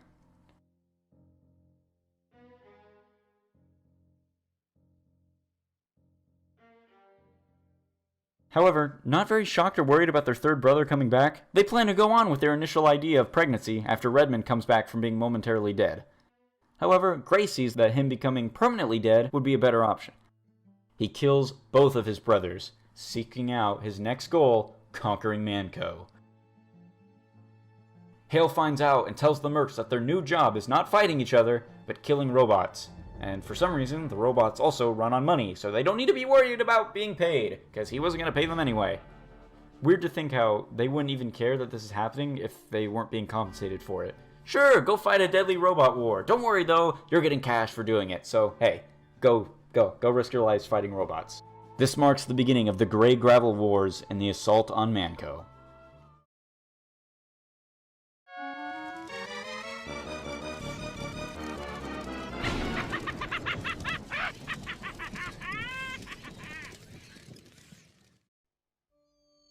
Alright, Luigi's Mansion for the GameCube, it's my favorite game of all time. Ask anyone that knows me, they'll say the same.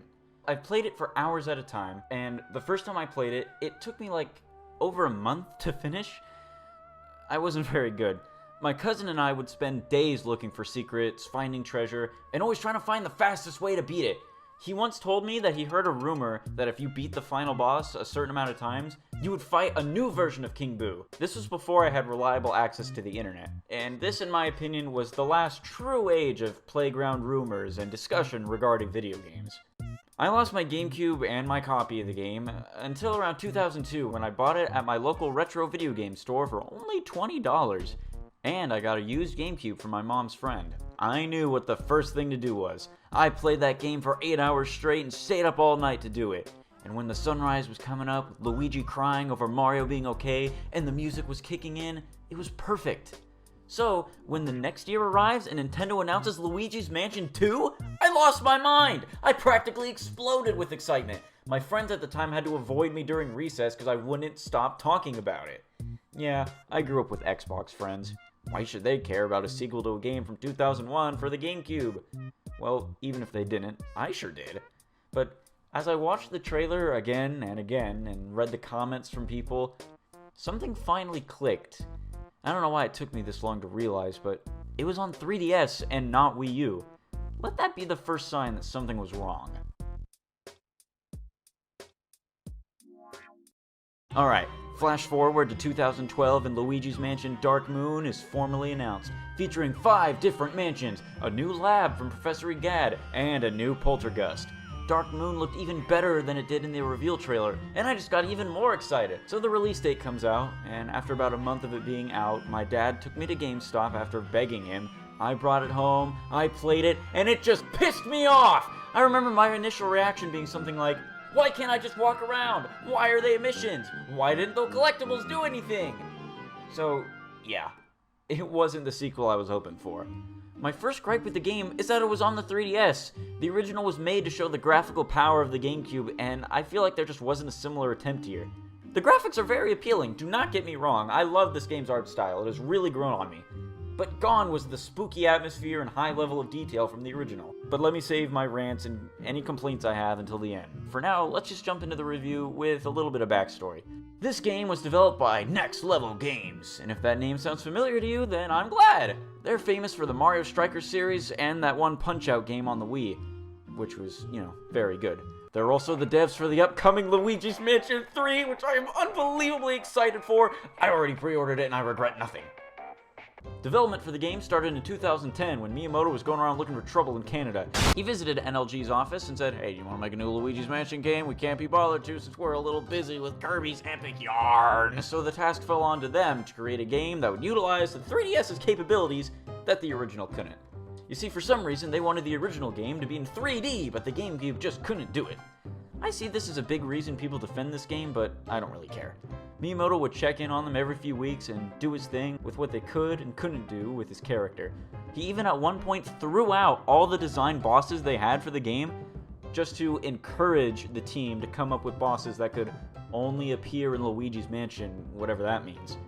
So whether we lost or gained some really cool bosses is unknown, but the team pushed forward. Finally, the game released in March 2013 to critical acclaim and some confusion, with many people criticizing the mission-based structure and change in art style.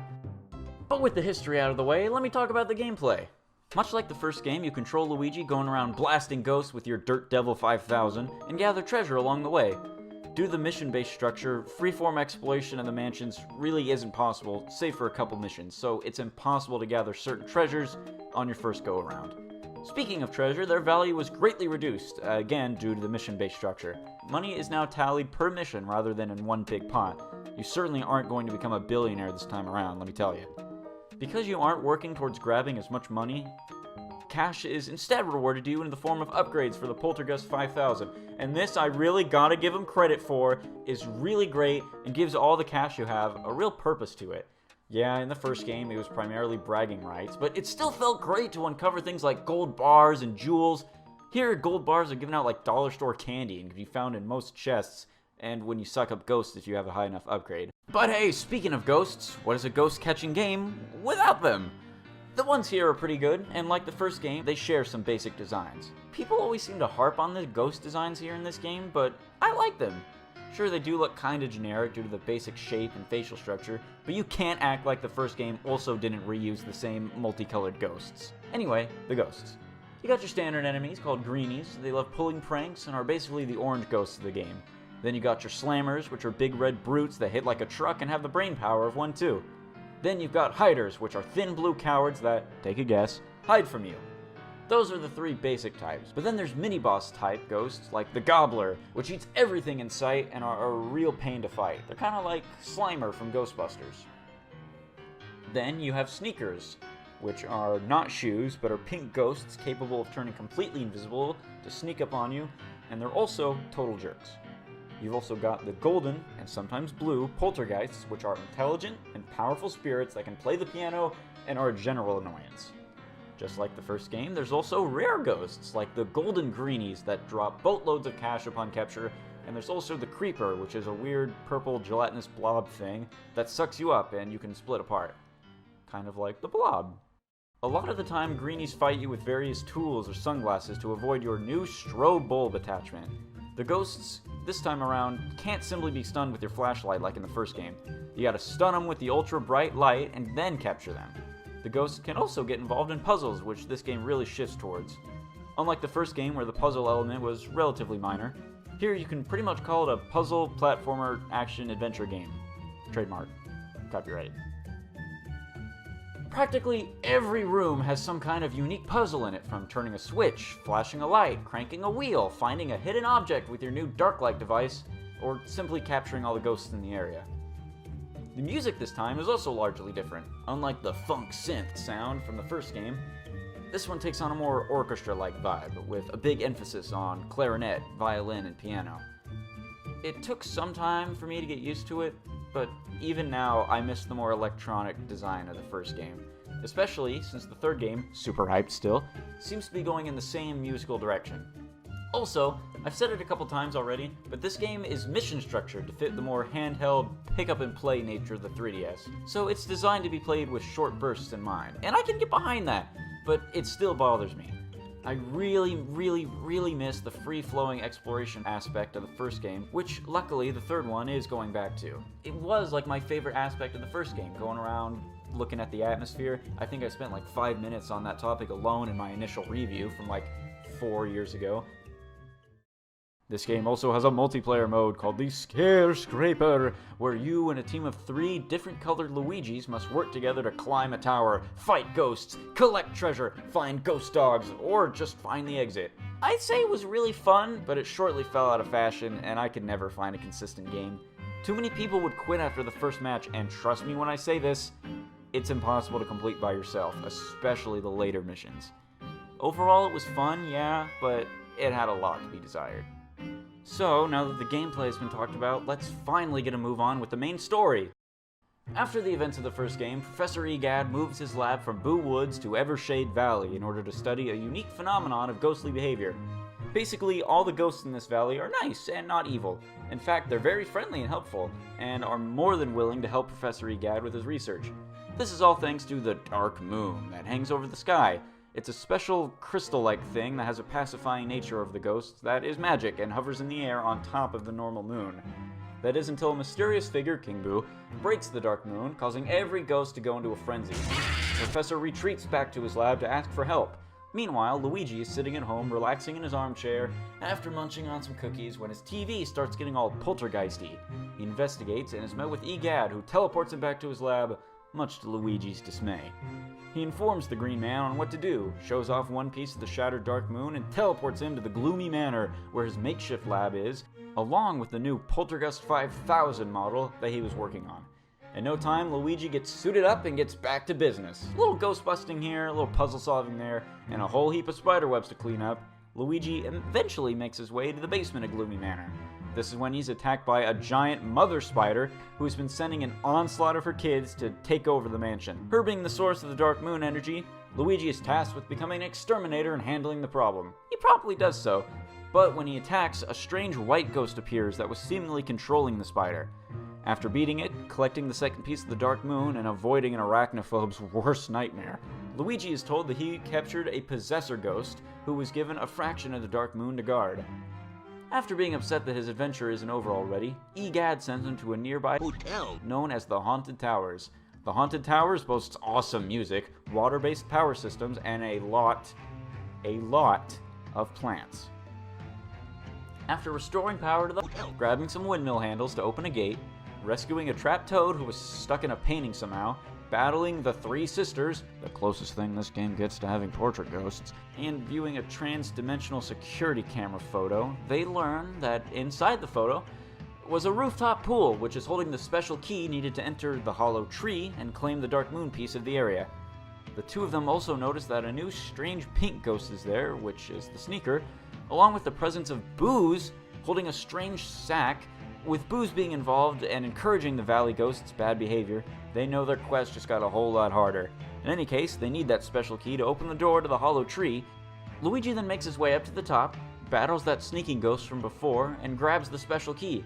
That is before it's nibbled by a ghost dog named Polterpup. This pup grabs the key thinking it's playtime, and accidentally throws it out the window. It then leaves, rendering all of Luigi's hard work pointless.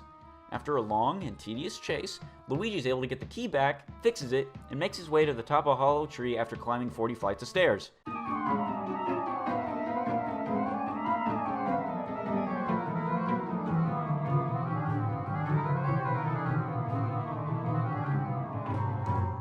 Here he fights another set of stairs, which is actually just a possessor ghost who took control of some stairs to try to eat him? Not really sure how that would work. Anyway, Luigi beats him, does a dance, and secures the third piece of the Dark Moon. Next up is the old Clockworks, which isn't actually a mansion, but a factory, but I like this area, so I'll let it slide. This factory is home to the finest clocks in the world. At least it was before a terrible accident occurred, causing the entire place to shut down overnight. It's the oldest location in the valley and is built on some ancient ruins that, of course, Luigi has to explore. This place is all about finding and securing the minute and hour hands of a massive clock door so you can get inside and fight the possessor ghost and claim the fourth piece. Yeah, big surprise there, you fight a possessor ghost. Didn't mean to spoil that for you, but are you really shocked? After going deep underground, finding a clock hand piece, and then claiming the piece after it was fought by an ancient poltergeist, it's time to find the second hand, which Polterpup is back and has stolen. After tracking the dog down again, the last part necessary to open the door is a spin wheel for some reason, which another Toad is tasked with safekeeping. Yeah, Egad kind of employed a lot of Toad assistants that he tends to forget are even there. And, you know, Toads, being the reliable bunch that they are, failed the mission, and he was once again trapped in a painting. You rescue him, fight a weird sneaker that has like cracks in his skin, and recover the wheel. After that, you look at another picture taken by a security camera which shows more Boos and ghosts inside the old Clockworks right behind the clock door, with another possessive and a massive shadow of that same unknown figure, King Boo, and more Boos holding that weird sack. You fight the possessor after dealing with an enemy gauntlet, secure the fourth piece of the Dark Moon, and head back to Egad's lab bunker to analyze it and find the next piece. Next is the shortest area of the game, and my personal favorite, the Secret Mine. Built on the highest peak of Evershade Valley, this abandoned snow resort houses a deep mine underground that harvests gems and strange red crystals. Arriving at the Overlook Chalet, Luigi has to find another Toad assistant that got himself trapped in a painting. He finds him inside a fishing hut, but once Toad is freed, he's overjoyed and breaks the thin ice that they're standing on and plummet underground. Thankfully, though, they manage to find an elevator that takes them back up to the chalet in no time, but not before crossing a rickety bridge where the laughter of Boos can be heard and a terrifying energy is felt below. Looking at another security photo, Luigi and Egad notice that the Boos have been harvesting these strange red crystals and are using them to beef up the Evershade ghosts to take further control over them. That same shadow of the mysterious and much larger ghost, King Boo, can also be seen giving the ghosts orders. These crystals have weird enhancing powers that can turn even the most basic specter into a force to be reckoned with. So with all the courage he has, which is not a lot, Luigi heads even further underground to put a stop to it. Once he makes his way down, though, he finds he's too late, and the ghosts have already turned and the Boos have escaped. Once he captures the enhanced ghosts, Egad is finally able to locate the Dark Moon piece of the area, which is across the mountain chasm inside a cable car workshop. So, while Luigi is off dealing with some special ghosts that have sealed away access to the workshop, Egad is off studying the newly strengthened ghosts to find out what makes him tick and how to beat him. After dealing with being gated and finally making it across the chasm, Luigi finds himself face to face with yet another possessor ghost, this time taking the form of an annoying giant ice monster. After several annoying shots with a bomb sled, Luigi takes out the ghost and claims the fifth piece of the Dark Moon. With 5 of the 6 pieces in their possession, Professor Egad is not only able to pinpoint the highest ghostly energy reading of all, but also the last Dark Moon fragment. It's hidden inside the inappropriately named Treacherous Mansion, which was a giant museum owned years ago by a world-traveling explorer before they perished? It's only hinted at, really. Located on an actually treacherous and perilous perch above a massive waterfall that leaks inside a terrifying ravine, is the new base of operation for the Boos and the Ghosts.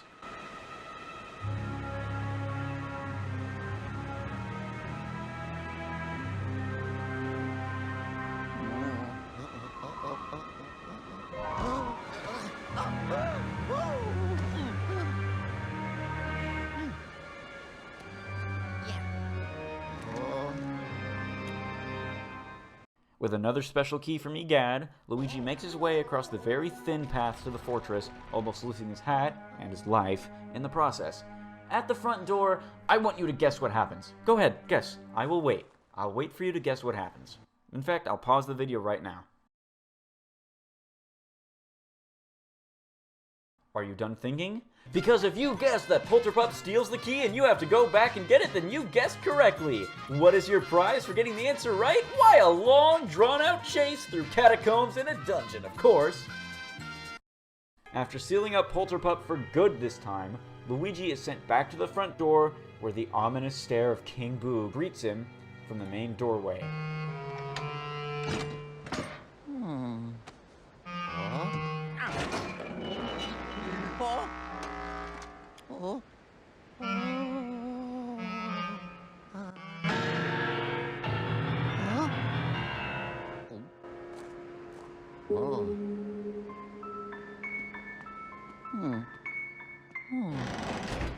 And, okay, I'll be honest, that terrified me the very first time I saw it.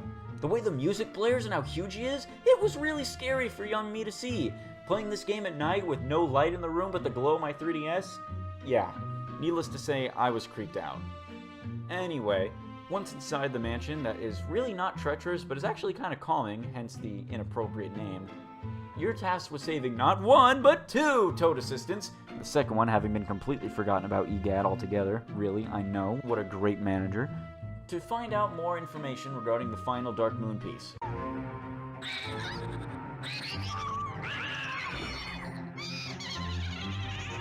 What they find instead is that on the second floor, on the right side of the mansion, is a train exhibit where King Boo, his minions, and Mario are holding out. That's right, that weird sack they've been carrying all over the valley is actually holding the trapped Mario, who has once again been turned into a painting.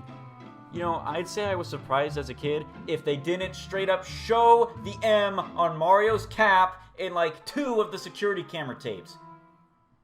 Regardless of that, staring at King Boo long enough reveals that he's been aware of what they've been doing and how they've been watching him the entire time, and he faked that picture, using his mastery of illusions and nightmares. He created that fake picture to lure Luigi into a trap. Knowing it's a trap, Luigi is convinced to get in there and save Mario regardless. Because what they think is that King Boo doesn't know that they know that there's a tiny pixelator camera inside the toy model train set. Professor Egad is able to send Luigi there after he deals with a supercharged poltergeist anyway. Oh yeah, got it. Wow! And soon, the microscopic man makes his way to catch King Boo by surprise to overpower and defeat him once again. Once inside, he doesn't find Mario or King Boo, but instead the semi-return of Boo Losses from the first game, now just being called Big Boo like in Mario 64. King Boo knew that they had found him out, but actually he found them out and outsmarted their outsmarting and is now moving on with his plan. However, in all his outsmarting, he once again underestimated Luigi, who of course managed to split apart and capture Big Boo. Forced to move ahead of schedule with his plans, King Boo prepares his all-out assault on the Mushroom Kingdom.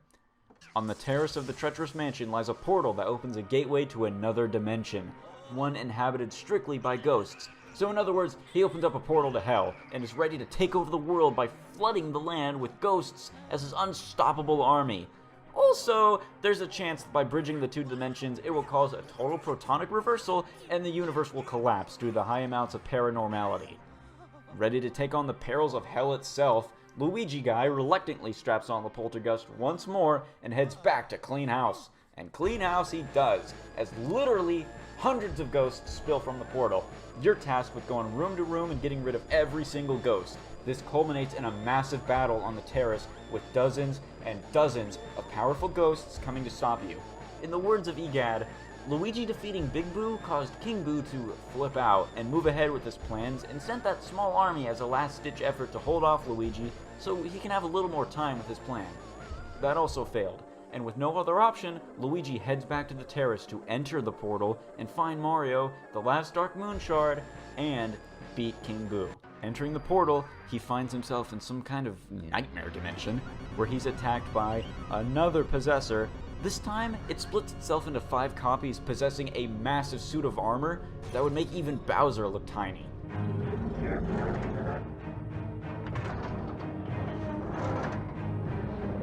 No.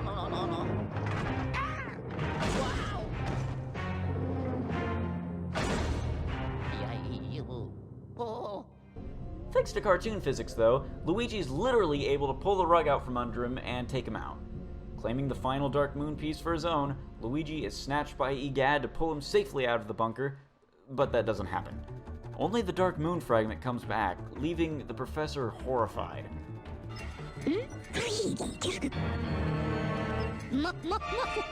King Boo was able to interrupt the teleportation process and take Luigi back to him. Here, he's taunted and terrified by the king of all ghosts.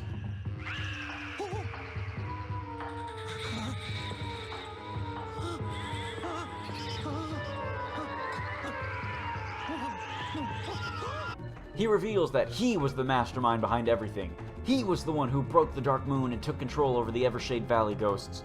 He was the one who captured Mario, and he's the one who's been forcibly enhancing the spirits of the valley to do his bidding. Now that he's out, he promises to paint the town red, and how he can't wait to hang Professor Egad, Mario, and Luigi as paintings on his wall. He's ready to take his rightful place as ruler of the living world, and Luigi is the only one that can stop him.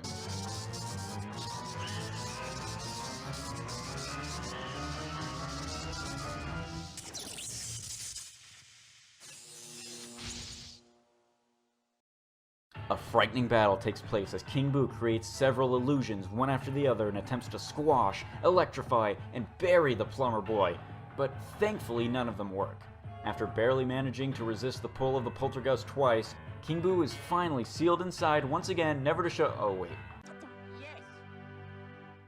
With King Boo defeated, Luigi frees his big bro, who shows off a powerfully endearing display of emotion and affection towards his brother for saving him. They even actually speak to each other. Ah, Luigi, you saved Mario. I did it. Way to go. Number 1. This really warmed my heart when I first saw the ending, and it still does looking back at it. With Mario saved, Professor Egad and the Toads bring together the shattered Dark Moon fragments, which reassemble themselves and begin to once again float high in the sky. Releasing a powerful aura that restores the ghosts back to normal, they regain their consciousness and head over to the not-so-treacherous mansion to throw a party and congratulate Luigi and friends. Even Polterpup finds his way to Luigi, who feels pretty remorseful for his actions and clearly asks for Luigi to forgive him. He does, and adopts the ghost pup to live with him, getting congratulated by Mario in the process. Thanks, my bro. Thanks, Mario. Everyone gathers around to take a group photo, and the game ends with both Luigi and Polterpup relaxing in their armchair, ready to sleep after a hard night's work. You know, I'd say this game really ends on a high note, and the final battle with King Boo was really something to behold. King Boo in the first game, while I still find him really threatening, does not hold a candle and certainly doesn't command a presence like he does in this game. You really feel his hatred and malice towards the Green Man, and how his plan is really well thought out. The execution was perfect too, but he made a mistake that many people do, which is underestimating Luigi. And honestly, I feel like that line sums up a lot of people's opinions on the entire series, underestimating. Both games are phenomenal despite what others think, but okay, I don't mean to piss on everyone's parade, I do have some gripes with this game. I know I just sang its praise, but hear me out. Okay, so at the beginning when I said that the game pissed me off, it really did the opposite. But hey, when you're young and don't get exactly what you want, you tend to get a little miffed. Also, as I said before, the 3 sisters of Haunted Towers are the closest this game gets to having real portrait ghosts. Everyone knows that they were the best part of the first game because of the mood they brought. They were like humans! They had their own backstories and everything. They were super interesting. Backstories in general were kind of brushed under the rug here, which is a real shame because I love the mansions, and all the locations in this game. The Gloomy Manor was abandoned for unknown reasons and is now home to the ghosts. The Haunted Towers run by the three sisters, who had to sell it after the plants began to take over their hotel. It turned into a massive greenhouse until the enormous hollow tree destroyed the middle tower and plant life took complete control over the area. The old Clockworks was a clock factory, big surprise, until some kind of mining accident occurred in the ancient ruins underneath, forcing everyone to leave. The secret mine, it was like some kind of hidden project under the guise of an innocent winter resort that was started and abandoned by who knows what. And the treacherous mansion was made as a collection of artifacts until the owner mysteriously perished, leaving the cliffside house to just rot away. Like I said, a lot of the atmosphere in this game is more hinted at. Honestly, I'd say missed opportunities were handled all around, especially in regards to the collectible gems. They don't do anything other than give you a little statue, which the gems don't actually contribute to. They're just carved into the base. It's the same gems, but with different colors in every area, and they aren't even worth any money, and that really sucks, because one of the best parts of the first game was getting a lot of money and stacking up jewels, and, the story blows. I wanted to bring this up during the King Boo boss fight, but didn't want to sour the mood there. But King Boo's big, "Oh, it was actually me this whole time," speech is really stupid. I think it's played for laughs, but I really don't see it that well. King Boo makes appearances all through the game in those security camera photos. Anyone who played the first game or even has a single brain cell will recognize that it's him. I mean, for Christ's sake, you literally see him on the first level of the secret mine. Luigi and Egad the entire time are like, "Ooh, I wonder who this mysterious giant round ghost is that's controlling the Boos, the notorious soldiers of King Boo." They're both smarter than that, and it really makes me angry. Okay, I can contribute their mental shutdown to the change to more slapstick-style humor, but it still really, really gets on my nerves, just how stupid they're played up to be. Also, remember the ghost portrificationizer, that thing in the first game that saved Mario, and that King Boo used to free all the portrait ghosts? Yeah, as it turns out, Professor Egad sold both it and King Boo's painting at a garage sale. Are you kidding me? What are they thinking? The machine that took him 20 years to build? Oh yeah, just sell it next to my extra socks. Hey, do you want to buy this painting of the Demon King? Only $5 when you pay it up with my antique weather vane. It's really annoying how idiotic that is, and I still can't get over it. Like, honestly. But, with all the negative and Mike peeking out of the way, let me get to the positive. I know I just made fun of the game for transitioning to slapstick humor, but I really like it actually. It adds a lot of charm to the cutscenes, which this game has a lot more of. The relationship Luigi has with his surroundings is really adorable. He's a huge klutz here, and damn is it great to watch. Hello? Hello? Hello? Hello? It's me. Oh. Oh, yeah. Also, how he reacts when Mario comes back, it's awesome. Mario? He's stunned that Mario fell on his face when he came out of the painting, as if he expected him to come out with a flying triple backwards long jump or something. And how he looked at him for slight approval to move on with the Dark Moon reformation. I mean, look at him. He nods as if he's ready to just hand off the pieces for Mario to do it for him, since, he's typically the hero. It really melts my heart. I'd say the thing that shines the most in this game are the gameplay, the personality, and definitely the charm. Sure, the scary atmosphere of the first game is gone, but it doesn't really matter to me anymore. This is its own game with its own look and feel, and I can really appreciate this game for what it does, and what it is in general. I'd pop this game in anytime. I mean, what's better to be played right after the original on Halloween night anyway? So, speaking of, have a happy Halloween, but stay safe, and most importantly, have fun. I'll see you guys next time with part 2 of my Lore of Team Fortress 2 video. When we last left off, Gray Man murdered his brothers, and now, with the intent to conquer Manco, he's built himself an entire robot army. He makes his mark and begins attacking several Manco weapon, hat, and cement factories in the Badlands. These include Manworks, Coal Town, and the Decoy Base. Though our mercs fight heavily one-sided battles, Saxton Hale helps out by selling various upgrades to their weapons, along with totally new ones. Each battle is very long, and sometimes tedious, and frustrating, and not worth it to some people, but hey, in the end they pull through and make their stand and defend their jobs. They do such a good job at defending their jobs that Gray Man actually stops attacking for a few months to reorganize his strategy and make new variations of various robots. This, of course, leaves plenty of time for Scream Fortress antics to take place. Now, let me preface this, because I consider every Scream Fortress canon until the one from 2013. However, like I said earlier, the last video was almost an hour long, so to include all those would have just bogged up the time. So let me just recap those before I plunge into this. 1968, Redmond sends the Mercs to look after his farmhouse. The ghost of his father is currently haunting them and won't leave. The next year, he sends them to look after Man Manor, because the horseless headless horseman is terrorizing the area and won't leave. In 1969, after a miserable Halloween party, Marasmus summons Demoman's haunted eye, Monoculus, to kill everyone so he can avoid doing the dishes.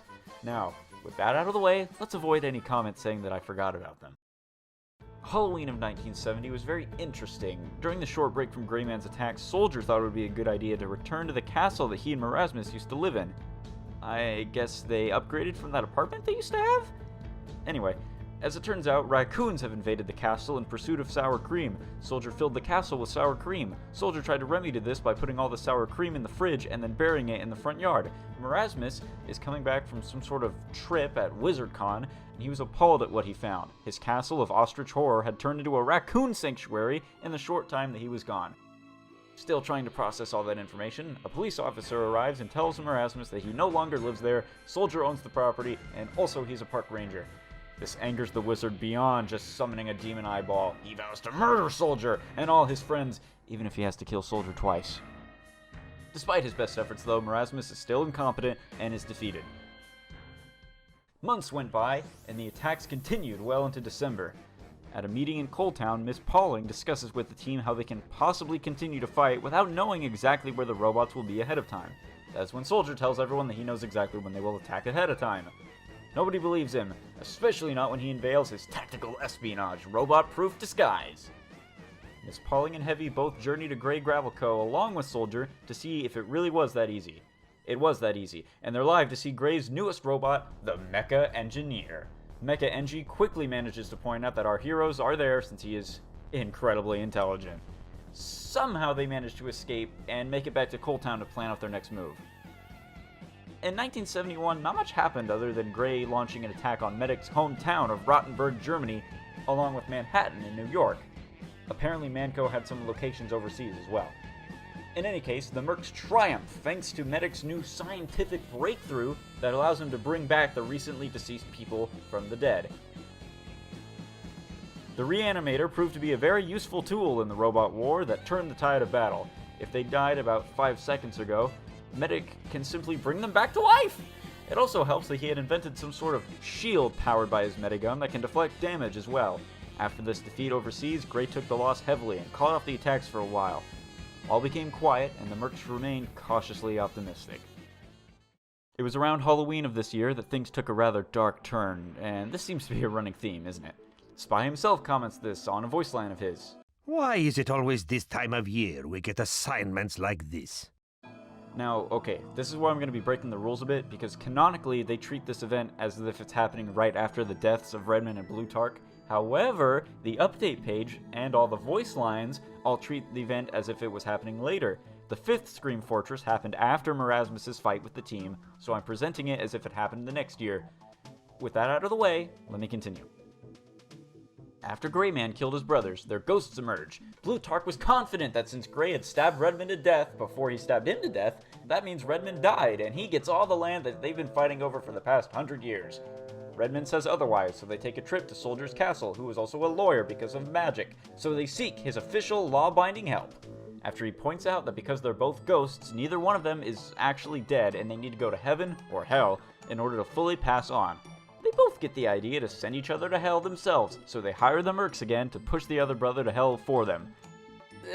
Well, this is also kind of a loose end, because there is no definitive answer to the true winner of the Gravel Wars. Valve never said, so hey, it's all up to interpretation, unfortunately. Now it's 1972, and the robot attacks have seemingly halted. This is false hope, however. As Saxton Hale is coming back into his office from a typical day of plane jumping, he finds that Greyman himself is paying him a visit, right in front of his office. Grey offers his surrender. He knows that he can't beat the Mercs, and he does not want to be beaten by the Mercs, and he realizes that.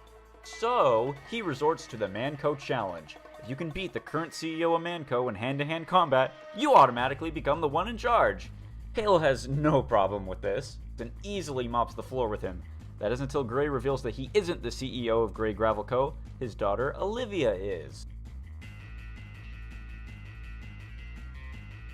Saxton refuses to fight a child and loses Manco, and leaves in shame.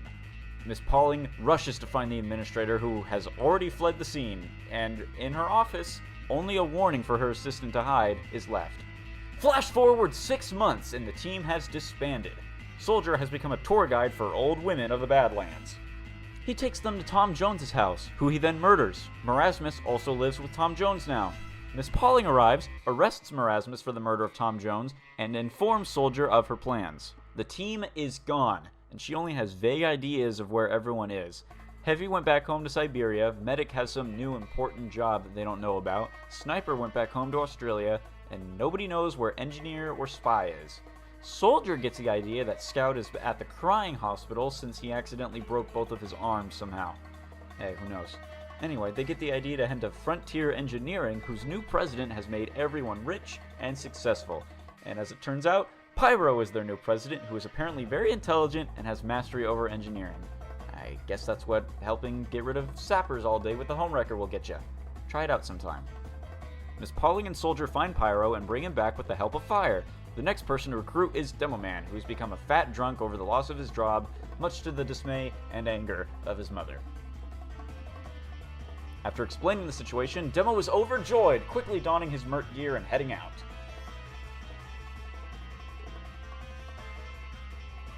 After Pyro cut off Soldier's hand for complaining about being on his side of the car, they stop at a pet hospital where they learn that both Scout and Spy have both been arrested in 2-Fort and are now in jail waiting to be hanged. As it turns out, Scout needed Spy's help to get all the money he had in the bank since he couldn't use his arms because Soldier broke them. Spy begrudgingly accepts for unknown reasons, maybe at the thought of his mom being upset. He goes back with him to the bank. Shocked to learn that Scout had instead spent all his money on Tom Jones memorabilia, he gets angry and demands that only the smallest items are taken with them before they're caught by the 2-Fort police, who have been hunting them for a while. In jail, the mayor greets the two and makes fun of them, and also to reassure them that they will be hung for their crimes and killed. Spy promises to murder the mayor and everyone else at the show trial, including Scout. Meanwhile, Miss Pauling sends Soldier and Demo to head to the courthouse to stop the hanging, while she and Pyro head back to the library to look for history records. Also, Demo leaves the Islander in the car, and it's never seen again. Without anyone else knowing, though, Miss Pauling goes to have a secret meeting with the administrator in a dark alley. Here, Helen reveals that she has somehow managed to gather over 89,000 tons of Australium, which is basically the entire world supply. How she did it over these 6 months with basically no help is not explained, but what is explained is that there's one last cache of Australium left, and she tasks Miss Pauling and the mercs she has left to go find it. She also warns them of another team that is also after it, and her, and if she were to encounter that team, she must run. Meanwhile, Soldier and Demo find their way to downtown 2-Fort, where an old lady tells them about the hanging and how the trial is merely a show just to get it over with. Spy prepares his plan to kill everyone with the help of a tiny knife that he keeps in his teeth, but not before Soldier bursts in, ready to defend his own lawyer practices. He and Demo are of course found out, and also get captured to be hung as well. Hey, why not? While all that's going on, Miss Pauling makes her way to the library with Pyro to get rid of any evidence that the administrator ever existed, presumably so that she can't be tracked down. Afterwards, the two of them rush to the courthouse to stop the hanging, which they succeed on doing after the mayor of 2-Fort is told that mayors can't actually hang people or run trial. As it turns out, the people of this town have been drinking lead-poisoned water that the 2-Fort mill has been leaking for a few years now. They're complete morons, which explains why they thought the mayor could do whatever he wanted. This is also why TF Industries gives the mercs bottled water, which Soldier apparently had no idea about. With the 6 of them back together again, their next plan is to split up and find Sniper and Heavy. Soldier, Pyro, and Scout will head to Siberia, while Spy, Demo, and Miss Pauling will go to Australia. They aren't the only ones making progress, though. Gray Man has also been very busy recently. After becoming the new owner of Manco, he opened the secret Australium vault in hopes of taking every last bit for himself to continuously power his life-extending machine. However, it seems like the administrator beat him to it, which he doesn't like one bit. Seemingly already knowing who she is and why she did it, he assembled a team with the help of an unknown individual, but they're apparently the best of the best. They promise to track down not only our mercs, but Helen and the missing Australian as well. Saxton Hale has also been keeping busy. He went after his old mentor and current nemesis, Charles Darling, in hopes of using his help to get Manco back. Along the way, he runs into his ex-fiancée, who, as it turns out, is already working for Darling. Saxton very begrudgingly agrees to help him in exchange for some Australian. You see, Darling hopes to make almost extinct animals immortal so that they can forever be laughed at, hunted, or breeded. For fun, of course. He also reveals that he knows that Helen has stockpiled all the caches of the golden rocks in the world and has been playing red and blue against each other for years. And that seems to shock and utterly destroy Saxton on the inside. 3 teams assembled, one common goal. Who'll find the Australium and who'll come out on top? Heavy Weapons Guy, or Michael, or Misha, whatever you want to call him. He's gone back to Russia to live with his family. Soldier, Scout, and Pyro have been tasked with finding him and getting him back. He seemingly wants nothing to do with them as he ignores Miss Pauling's favor to call her. After asking about his whereabouts, Soldier and the others face communist mountains, hallucinations, and bears! Lots and lots of bears! This is also where they learn the dark secret regarding a certain someone that people have been questioning for years. That's right. As it turns out, Amelia Earhart died in the Russian mountains with a plane full of honey.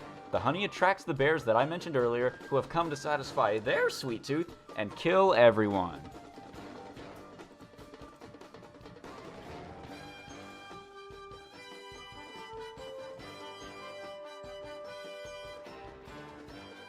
However, pulling together, Scout and Soldier manage to kill 2 of the bears, while Pyro defends his love of fire.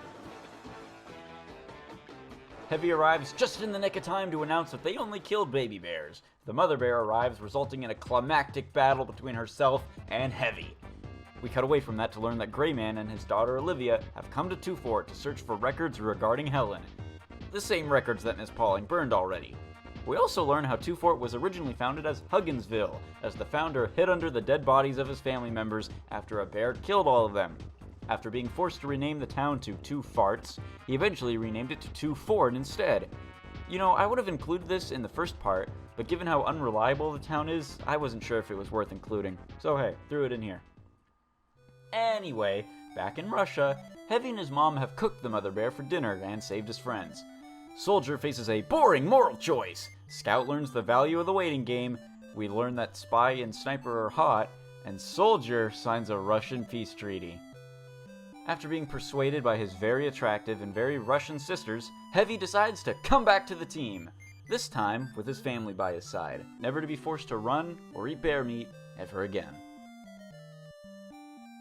Afterward, Miss Pauling, Demo, and Spy head to Australia to locate Sniper and bring him back to the team as well. However, after being unable to find any remaining record regarding Helen, Greyman returns to his base and has another meeting with that mysterious man from earlier. As it turns out, though, it wasn't just any ordinary team of mercenaries that Grey had hired. The best of the best is none other than the Mercs of Team Fortress Classic! The very same group that had been tossed aside by Redmond and Blutark for their old age are now working for Grey to track down Helen and our Mercs! But they aren't alone. You may have noticed that they're short one man. Their medic position seems to be empty, which is where Medic comes in. Our lovable, insane German doctor has teamed up with the TFC team and seemingly does not care in the slightest that he'll be hunting his old friends. Regarding them as mere experiments, he's ready to move out.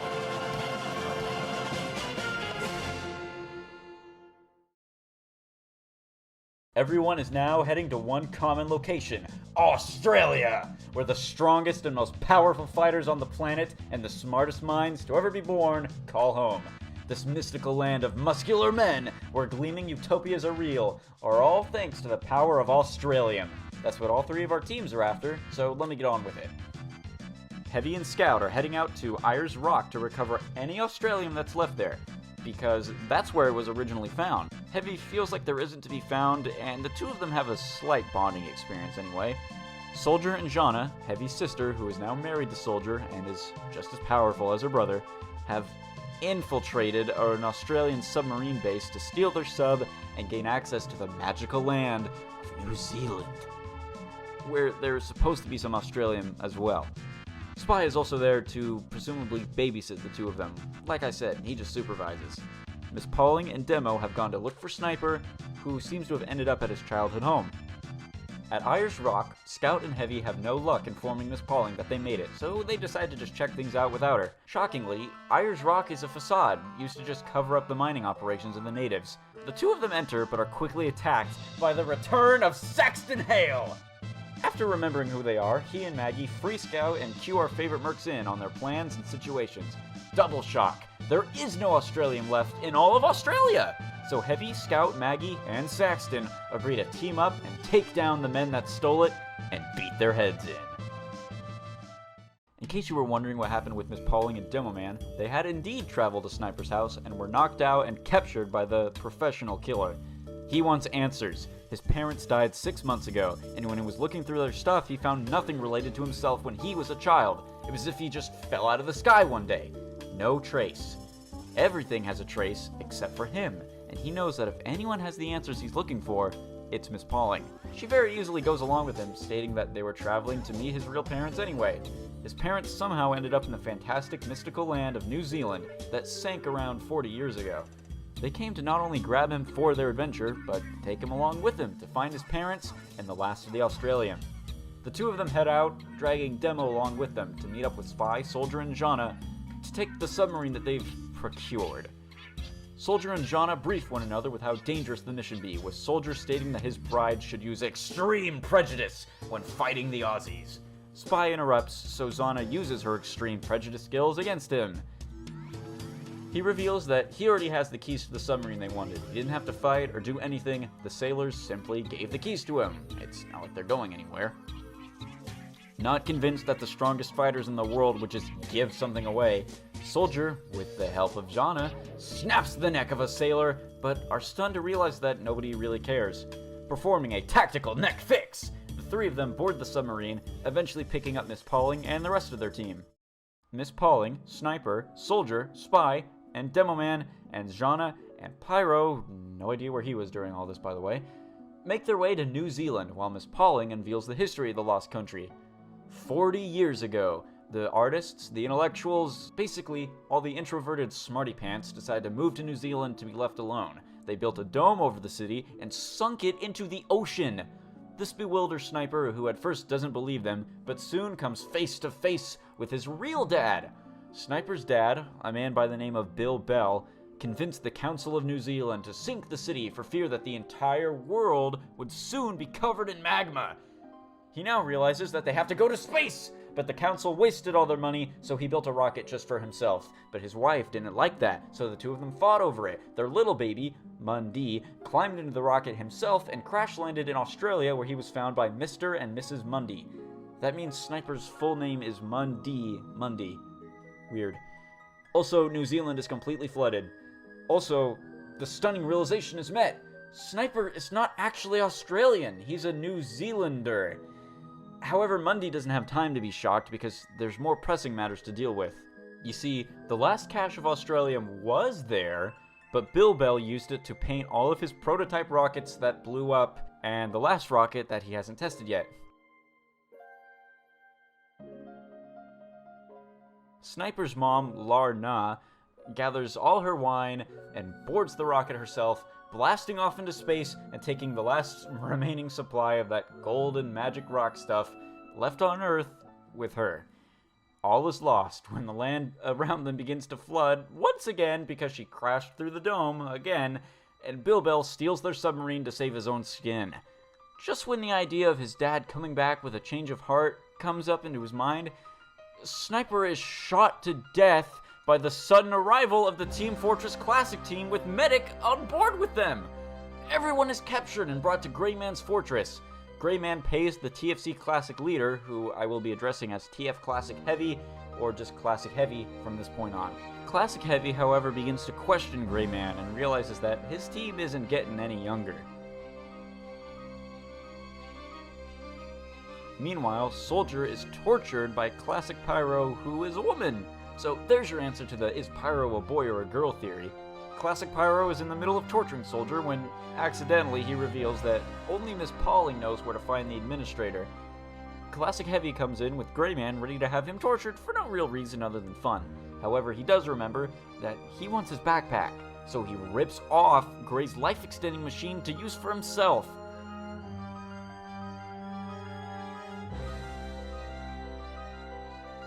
Zana is able to use the glass from the broken machine to free herself from her cuffs and violently kills Classic Pyro. Soldier and Zana reunite, but Gray insists that they take him to Miss Pauling.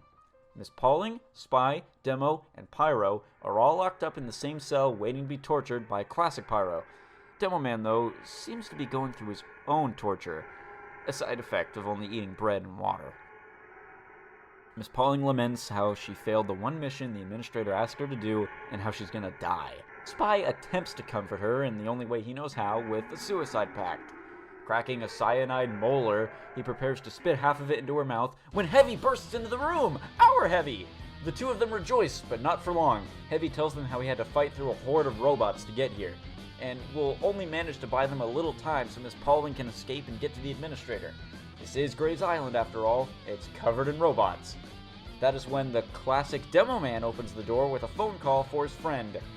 Heavy was not real, and was actually the classic Spy in disguise. Ugh. Having gotten all the information they wanted, Classic Spy gives the order to have our heroes killed, when Zana and Soldier make their way into the room, snapping Classic Spy's neck in the process and letting Spy kill Classic Demo. Waking up from the shock of taking a punch from Zana, Miss Pauling is alive but has a bit of a stuffy nose. Gray Man crawls onto the floor after being dragged there by Soldier and his insane Russian wife. Gray tries to explain his plans to Miss Pauling and how Helen was probably the worst person who could have possibly had extended life. Miss Pauling jumps to the defense of her boss and gives a great speech about how she's ready to help her no matter what. Unfortunately, Gray died halfway through the speech thanks to his lungs falling out the hole in his back. She had his full attention until that moment though, so bonus points? Meanwhile, high above the island base, high above the clouds, high above Earth even, up in the kingdom of heaven, God's secret base. Sniper is reluctant to come back to life thanks to the effort of Medic and Archimedes. He'd rather stay in heaven with his real parents. They think otherwise, however. As much as they'd love to be reunited with their son, a lot of men need killing by a professional. With the confidence of his parents by his side... Sniper leaves heaven and wakes up in a cold sweat in Medic's lab. Medic's excitement is cut short by his former colleague grabbing him by the throat and is ready to bash his smug and evil genius brains in. That is until he realizes that he has no fear of death, since he knows what's waiting for him on the other side. Also after being convinced that Medic wasn't actually evil and that they just needed a medic and he just happened to take the job. At first I was wondering why Medic didn't just use his reanimator on him like when they fought together in Rottenburg, but then I remembered the reanimator only works when they've been dead for maybe 10 seconds at max, not 12 hours. A little late, right? Bloody hell! You're a miracle worker, Doc! Regardless, Sniper is ready to get back to work. That is until Classic Heavy enters the room to presumably ask Medic to come help him in battle. That's cut short though when he's enraged to find out Sniper is alive and that Medic of all people brought him back. He kills Archimedes in his silent anger, which quickly grows to loud anger when he lists off all the things that Medic has done against his will. So when he finds out that Classic Pyro, Demo, and Spy are all dead, his rage reaches a fever pitch and is terrifyingly furious. Sniper leaves in the middle of the argument, and Classic Heavy orders Medic to stay put while he deals with our mercs. Outside, Miss Pauling and the others are racing for some kind of escape off the island, while Classic Heavy bombards them with a horrifying video call. As it turns out, Gray Man knew that Australia was out of their precious metal, so he had an all-out invasion of Australia planned out, and he even made a small army of leech robots that would suck the Australium out of the bloodstreams of its people. Classic Heavy took control of these robots and is going to sick them on our heroes. Now, our team doesn't have any Australium inside of them.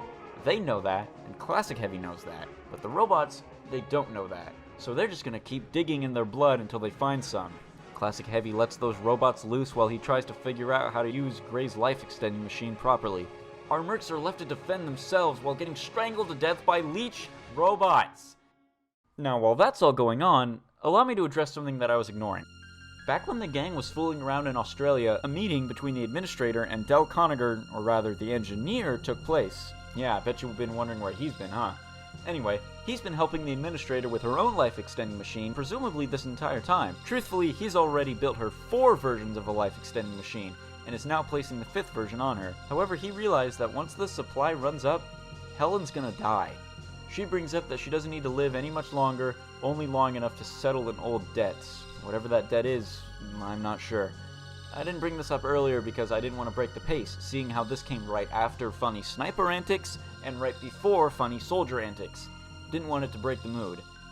Anyway, back on the island, Miss Pauling wakes up to find herself in a desert, just as she normally would, I guess. Although this time things are different. A door to the administrator's office is right in front of her, and she's able to speak with her boss just like always. Really though, this is where Helen always goes when she dies. Mostly just for an hour or two, and then she heads right back to the living world. But this is where she goes when she dies, meaning that if Miss Pauling is there, it means she's dead too. And that's all that matters. She's dead. She failed her mission, and she's made fun of for it. Miss Pauling asks what her boss even wants to do with the Australian, and what her overall plan is, and where she fits into her plan. And Helen answers instead with the questioning of her loyalty. Miss Pauling asks again, what does she want? And all she can say is that she needs blood. Helen needs more blood. Actually, that was just a hallucination, because Medic has already brought everyone back to life, because of course he did. Dude's a genius. So whether or not Miss Pauling actually ended up in some kind of weird purgatory respawn room-like type of thing, it's up to your interpretation.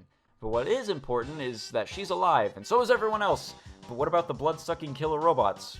Why, Demo just got all of them drunk, of course. His blood is filled with alcoholic content because his body is able to brew its own booze, because of course it is. Also, his liver comes back into his life, so things are pretty good all around. The team is back alive and nothing can stop him now.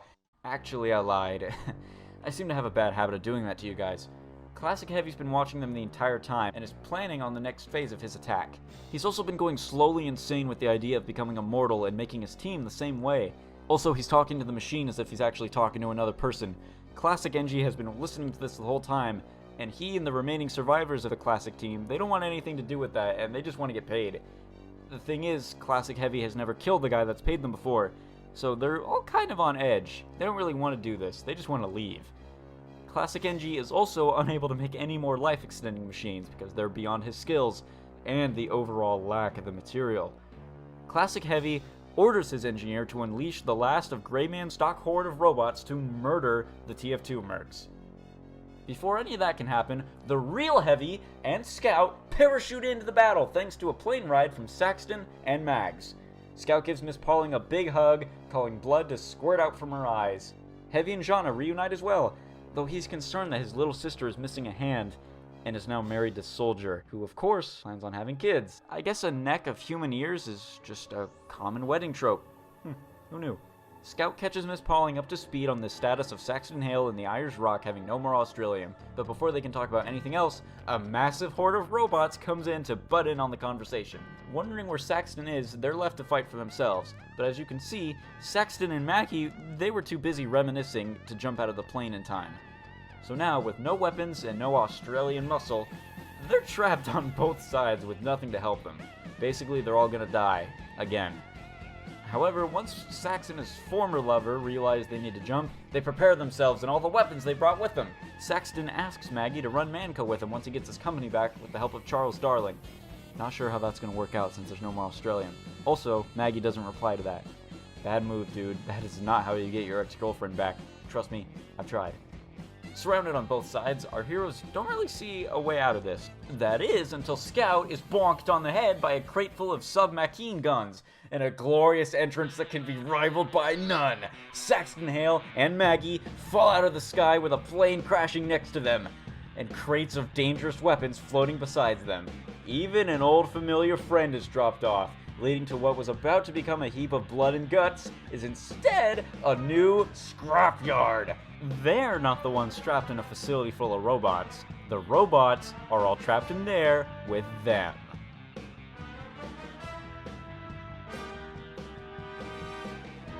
While this big fight's going on though, things aren't all as well. Classic Sniper has his crosshair right on our Heavy's forehead, but he stopped just in the nick of time when Classic Engie bangs on the door demanding to be let in. He tells his friend that 3 of their friends are dead and that Classic Heavy is demanding to see both of them in the comm room. Classic Sniper is annoyed that he's called off his posts, so he shoots his Engie in the leg, revealing him to be Spy in disguise. Whether or not Spy killed Classic Engie is unknown.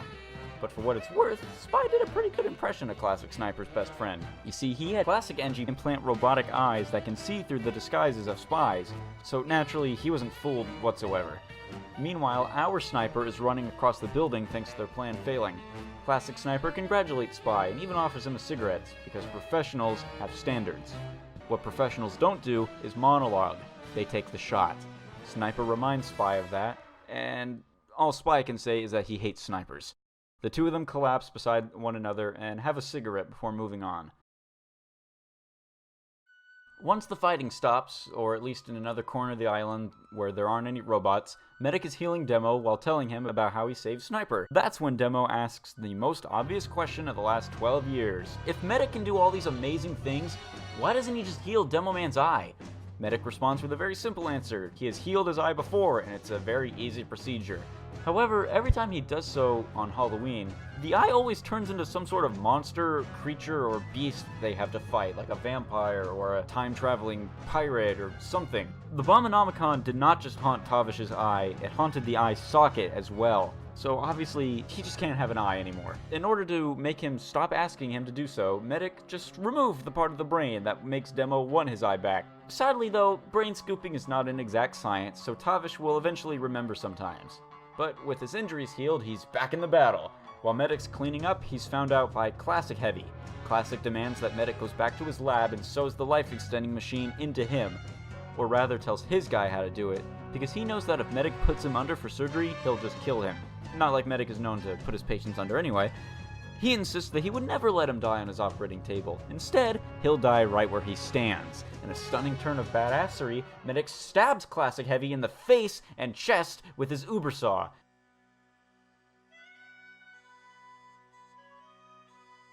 However, since combat Medic is not a very effective strategy, he's overwhelmed. Medic pleads that he's the only one who can help him, to which Classic just scoffs at.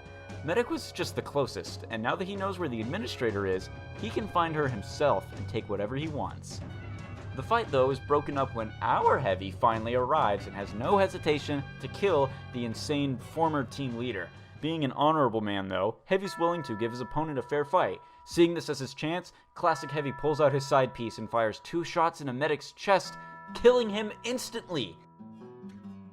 Heavy's stunned and can barely speak. When Classic points out that 2-on-1 is not a fair fight, Heavy is just not listening and he breaks into a blind fury.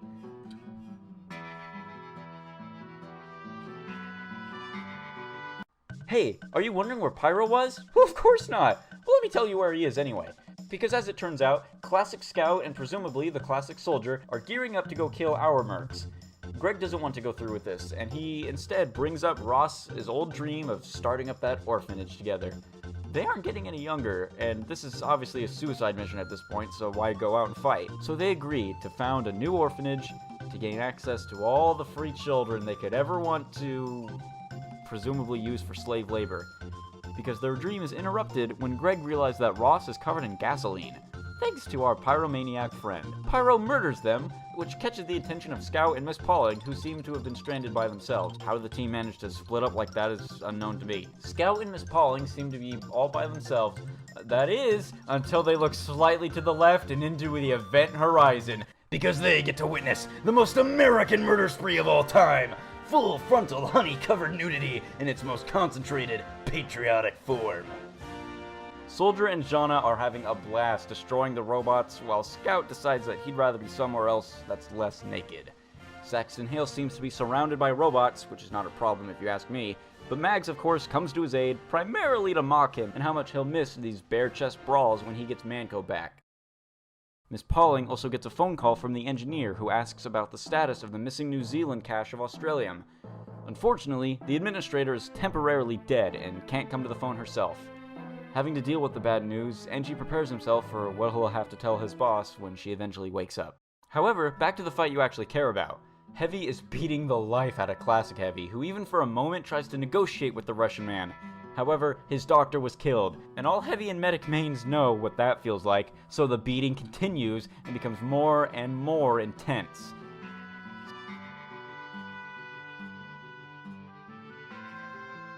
Seemingly defeated, Heavy berates his opponent as he doesn't care about living forever, only long enough to see his opponent die.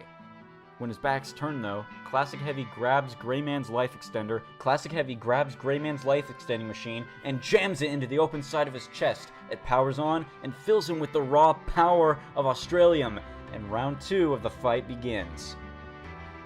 Cutting away once more, Sniper and Spy are having a bit of back and forth regarding Sniper's overall lack of clothing. Spy has no plans whatsoever to give up his extremely expensive suit that cost him just around $10,000. No wonder he complains when you get blood on it. Anyway, their argument continues until they find the dying body of Scout. Sniper tries to get a few words in, but Spy cuts him off. Scout is dying on the floor and about to head to the great beyond. Spy tries to comfort him as best as he can, but it doesn't last long and he leaves. That doesn't matter though, because suddenly Tom Jones arrives on the scene to talk to the dying boy. He reveals that 27 years ago he dropped a terrifying sex bomb on Scout's mom and ran away from the blast. But now it's time to face the consequences of his actions, and he's here to tell his son how proud of him he is. Scout dies peacefully, knowing that not only is his dad Tom Jones, but his dad is also proud of him. As Scout dies in his arms, Spy changes out of his disguise and holds his dead son close to his chest. He was proud of him no matter what, and he always was. That moment, though, is cut short with Jeremy's arrival in heaven as God himself finally meets him as soon as he arrives. God is thrilled that Jeremy is finally here and that they can finally hang out. He flexes for his holiness and is thrilled to find out that God wishes that he was his son. Also, as it turns out, Scout was God's gift to humanity, and he was put there so women all around the world would have sex with him. Infuriated that that didn't happen, God is prepared to utterly destroy the earth, but is talked out of it by Scout himself. Realizing that he shouldn't be dead anyway, God sends his son back to Earth to finish the fight, and snaps the real Tom Jones's neck a second time to avoid Scout finding out the truth behind his father. Back on Earth, Heavy's getting his ass handed to him by the supercharged Classic Heavy, but Medic, he's also still dead. So in Hell, Medic is having a meeting with the devil because he doesn't want to go to Hell. However, since Lucifer owns his soul, he obviously gets to keep him.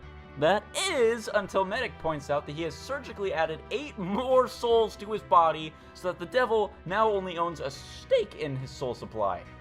However, in order to get his way, Medic convinces the Lord of Evil that since he was persuaded to sell his soul once, it'll obviously happen again, eventually. So, in exchange for an office pen, Medic is sent back to Earth for another around 50 years or so, and rejoins the battle with Classic Heavy getting ready to murder our Heavy. Medic stops him in his tracks by announcing that he's filled Classic's body with baboon uteruses and has a button that can induce pregnancy, and 3 baby baboons will burst out of his body! That's a hoax, but Classic falls for it long enough for Heavy to rip the Australium out of his body, which slowly kills him right on the spot. I'm not sure why or how it kills him so fast, when it took Grayman about 30 minutes to die off when he got separated from his supply. Maybe because Classic Heavy had already sustained a ton of injuries and was dying anyway? Well, with his age rapidly catching up to him, he's slowly dying on the floor. Sniper, Spy, and Scout reunite with the others, and they all gather around Medic and Heavy, who are watching Classic Heavy die just for fun. Unfortunately though, all the Australium ran out during the fight, leaving Miss Pauling completely empty-handed. As he dies out, Classic Heavy has one question to ask. How? How did a team of idiots manage to defeat the world's best? While Medic has his own theories, Miss Pauling has one clear answer. They're Team Fortress! And he's dead! At or around 5 hours later, somewhere at the coordinates 32.3451 degrees north and 106.5614 degrees west, or at the Oregon Needle in New Mexico, something important's going on. The administrator wakes up from being dead and is relayed the news that all the Australium from the surface of the Earth is gone. There is no more. She can't accept that and lets the anger get the best of her. After being escorted back to her private quarters, she seems to be preparing for something. While that's going on, for the first time in his life, Engineer asks her what her overall goal is. What is that debt that she has to settle? He reminds her, though, that this is the end. Her life is over. Her goal is over. It's over. She comes to terms with that. She figures, though, that if she's gonna go, why not go off with a bang? Using all of the very short supply of Australian that she has left, she reverts herself back to her prime, much to the dismay and bewilderment of Engineer. Having barely an hour left to live, if that, she prepares to finally settle the score once and for all. To be concluded! Yep, that's right. Still waiting on the ending. It's only been 3 years since this bi-monthly comic came out. Also, with the confirmation that it isn't even being worked on, us fans have nothing better to do than sit and wait for either the next major game update or the final conclusion to the story. You know, personally, I think it would be awesome if instead of having a final comic, they just animated like a 25-minute SFM movie with all the voice actors and everything. That's just a hope. It'll literally never happen because Valve exists, and Valve doesn't do things like a normal company. Regardless of that, and regardless of the cliffhanger ending and the lack of updates, I think these comic stories and the lore surrounding the game is phenomenal, and it's easily one of my favorite fictional stories and fictional worlds, bar none. It's really a shame how badly this game is treated by Valve these days. But I say we should rise up and ask the questions that really matter. What is Hell instead? What did Gray Man plan to do with his extended life? What did Classic Heavy plan to do with his extending life? Why does Engineer have both of his arms? Did you catch that? What happened to the Islander? What happened to the puppy that was also with the Islander in the car? What happened to Sniper's dad? What happened to Sniper's mom? There's just so many things. Did Giuseppe ever figure out what Italy is? These mysteries might just remain mysteries for years to come. And that's super infuriating. But what isn't a mystery is our love for this game and the characters that it's created. From Heavy screaming Putis and Scouts yelling for dispensers, to Saxton Hale punching robots and Tom Jones getting his neck snapped, the lore of this silly hat simulator is great. So great, it deserves its own short film. So great that there's YouTubers all around the world making videos about it, including yours truly, including the channel you're watching it on. This game is phenomenal. So I guess I still have to thank Valve for creating one of my favorite things of all time. And I also have to thank you for watching this incredibly long video. Thanks to Sin for allowing me to share it on his channel. And again, thanks to Valve for creating this timeless masterpiece. Hey guys, it's me, Waylon. I'm just doing this off the cuff here. Half-Life Alyx. It was just announced 2 days ago, and I just got home from college, so I'm gonna do it. I'm gonna watch the trailer. I haven't watched it yet. I've avoided, everything, so I'm just gonna watch it here, and it's gonna be amazing because it's a Valve-made Half-Life game in our year of our Lord 2019. So I'm going to watch the trailer, and I just know it's going to be great. So let's go into this, all right? All right, here we go. Steam VR. Okay, it's in like a abandoned warehouse. It looks all fungusy. Oh, is that her hand? I forgot it's a VR game. Is that Marlene? It sounds like her. A head crab! It is Marlene! So what's the plan? If we can get this weapon, what we're doing here could be... Whoa, is that supposed to be City 17? There's no Whoa, Combine soldiers? Striders? I'm gonna head inside. What is she doing with the thing? Got it. I'm with you. That guy looks like Bill. His voice actor's dead. You're gonna need a gun. Don't worry, it's unloaded. The gun. He looks like he's wearing an HEV suit, but it's just the jacket. Whoa, that's like the charger thing you put on your hands? Headcrab zombies. CPs. The graphics look weird. That looks like Unreal Engine. Is that supposed to be Source 2?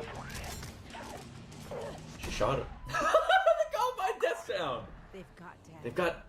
They're gonna find out what he knows. A Strider. Then they're gonna kill him. Barnacle. Train. I never told you. I couldn't. I'm so sorry, baby. That doesn't sound like Eli's voice actor. That's a Vortigaunt. I recognize that voice. Headcrab zombies. Close your eyes, honey. I remember that. Whoa. Okay, Half-Life Alyx. That's like a spaceship or something. That was pretty cool, I guess.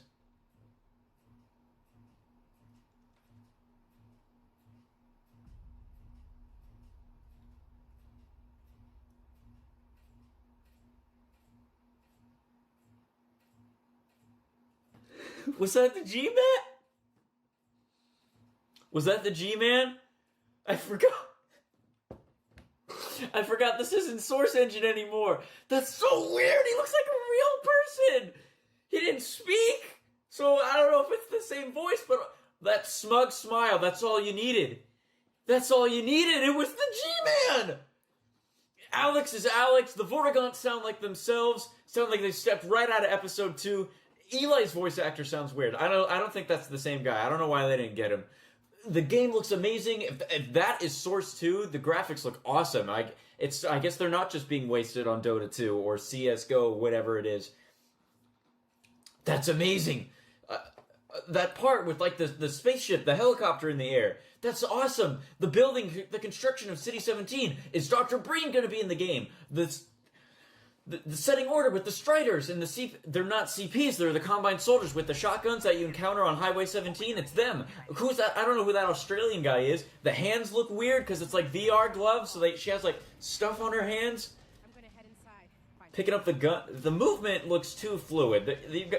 I like how you put the thing, like your hand on the station, so you're they're like repairing it. They're like injecting her fingers. That looks awesome.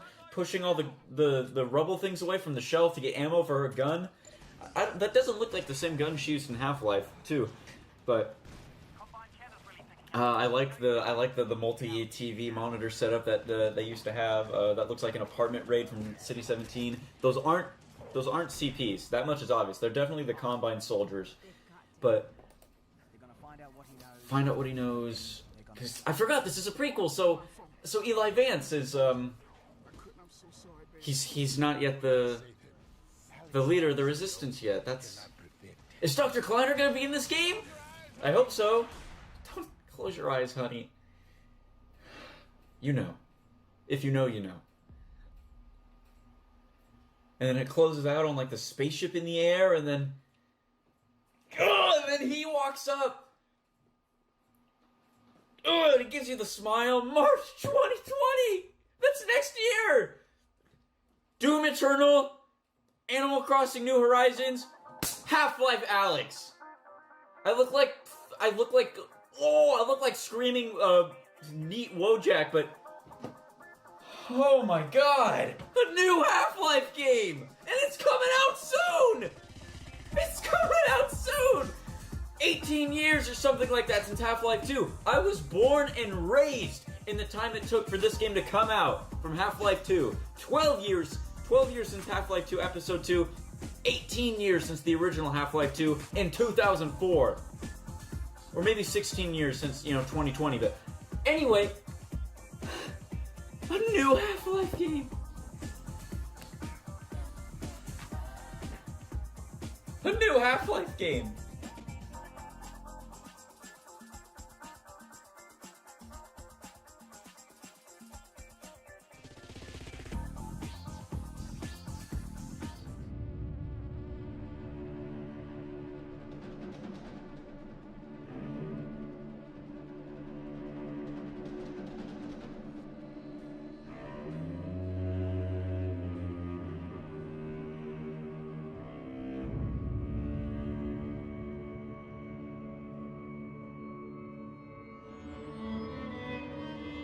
Now I know what you're thinking. Hey, Waylon, what's with the spooky atmosphere? Halloween was last week, right? Wait, hold on a second. It's December. So originally I was going to have November be like a month of JoJo, but then other things got in the way, like Thanksgiving, because that exists. So now I'm declaring December. Actually, I don't think a month of JoJo would work, given that it's already a week into December, and given my work schedule. So I'm just going to say, you know what? JoJo Marathon. So, let's get a move on with it. Starting, of course, with Phantom Blood.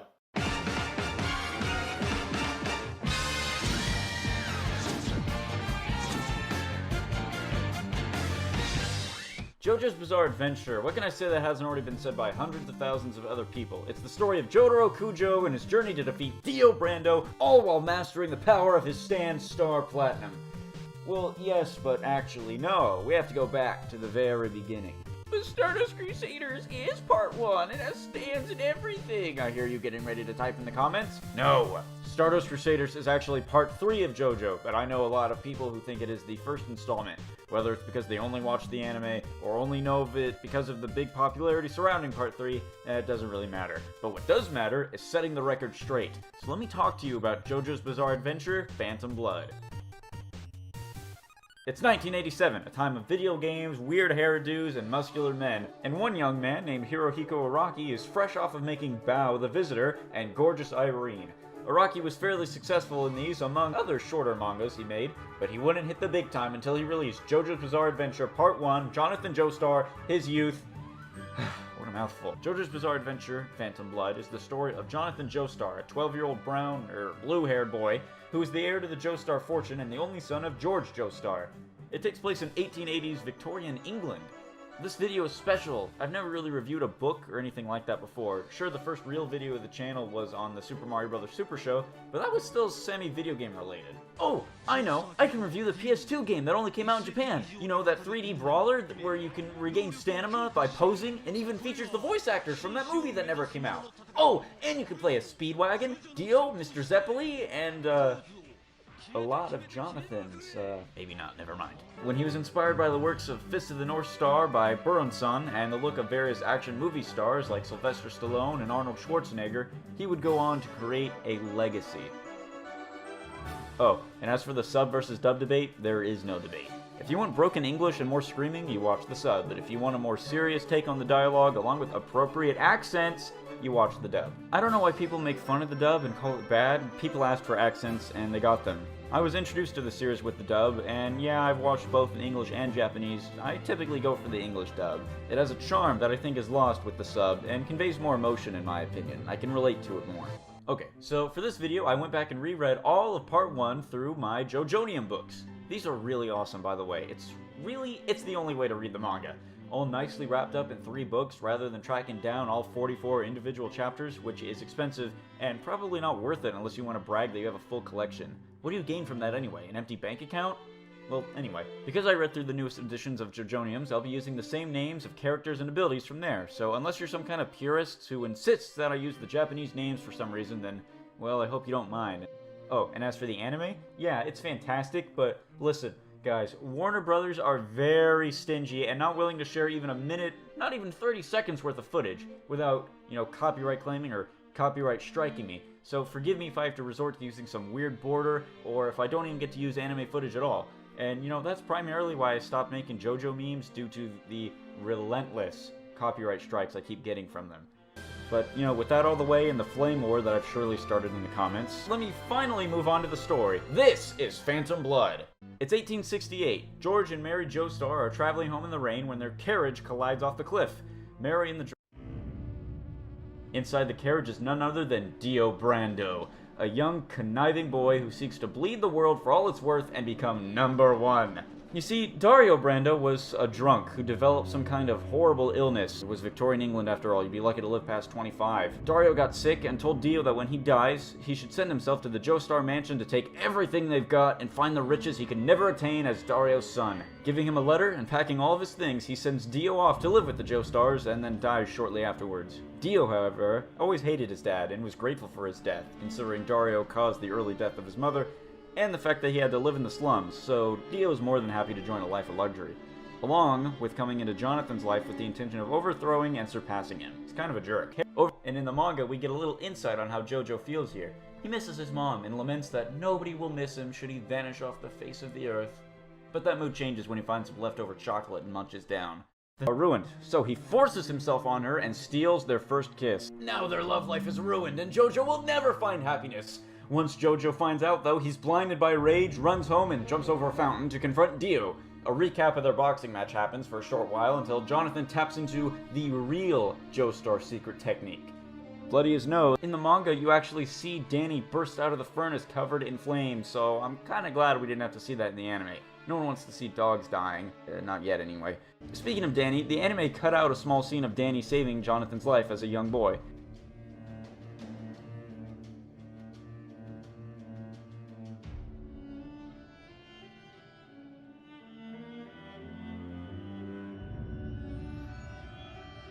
Anyway, with Danny's death, JoJo has truly lost his last best friend. People like to compliment Part 4 and 5 for having really memorable deaths, but I think the death of Danny hits so hard so soon, especially since all this happens in the first episode of the anime. Speaking of Parts 4 and 5, the exotic fashion is something people compliment, but I love the look of Victorian England here. All the suits, suspenders, boots, ties, hats, all that good stuff. It's really charming. From the old-timey swimsuits, bowler hats, the countryside, Part 1 really has its own look and feel, and I really appreciate that.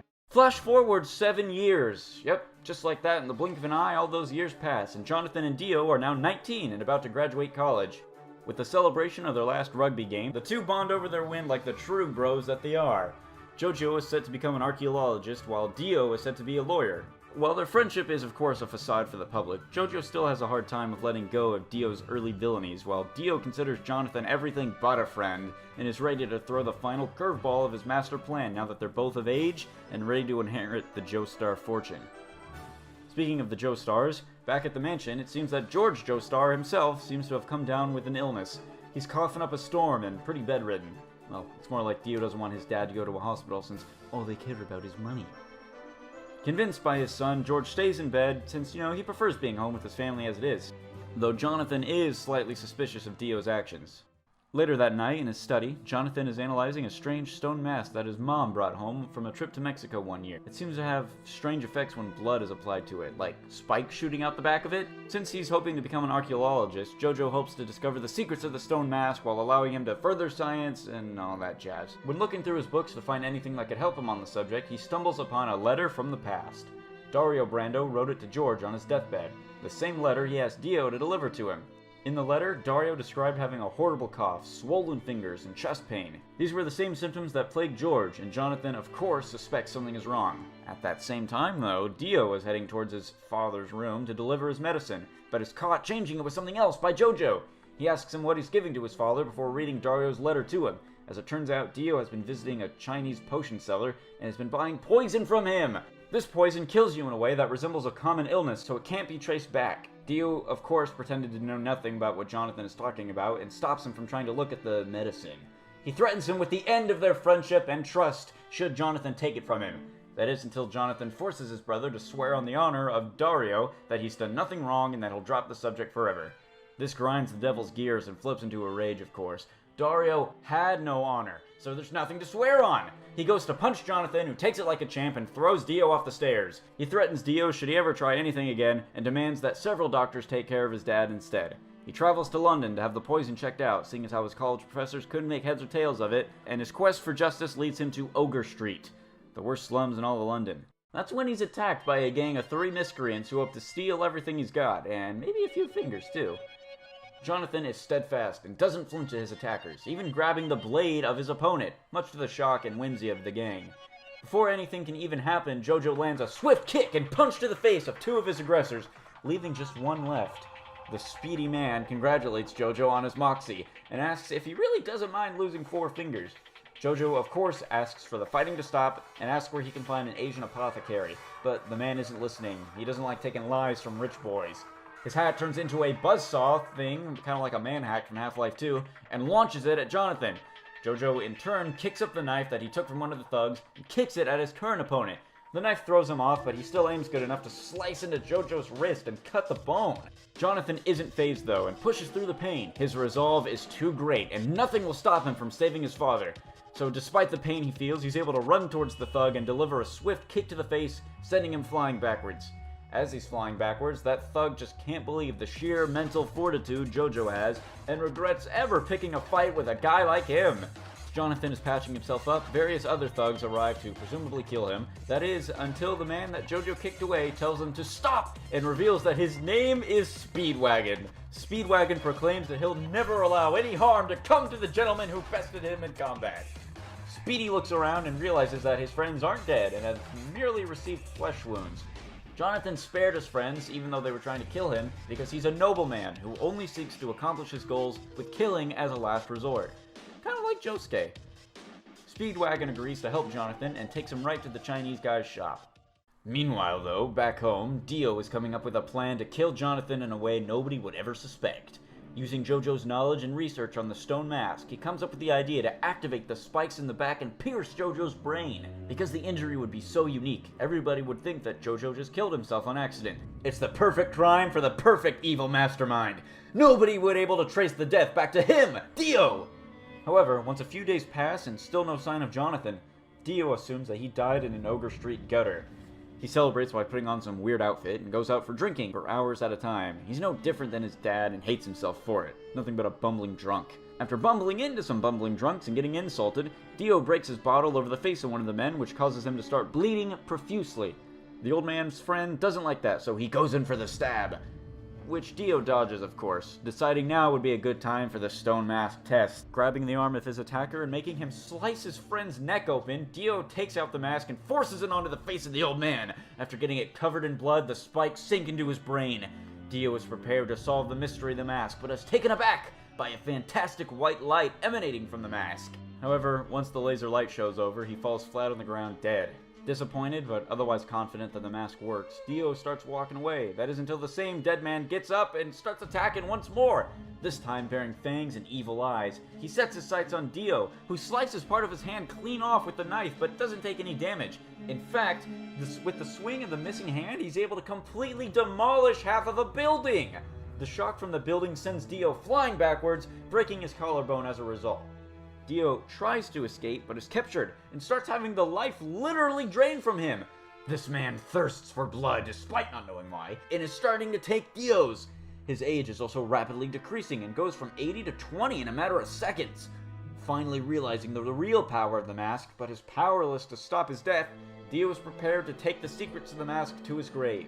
That is, until the sunrise arrives and turns the vampire to dust before his very eyes. After patching himself up, Dio heads back home to prepare a strategy, but is met with a pitch-black mansion. When questioning the situation, he's met with JoJo, who tells him that he's learned everything and already gave the antidote to George.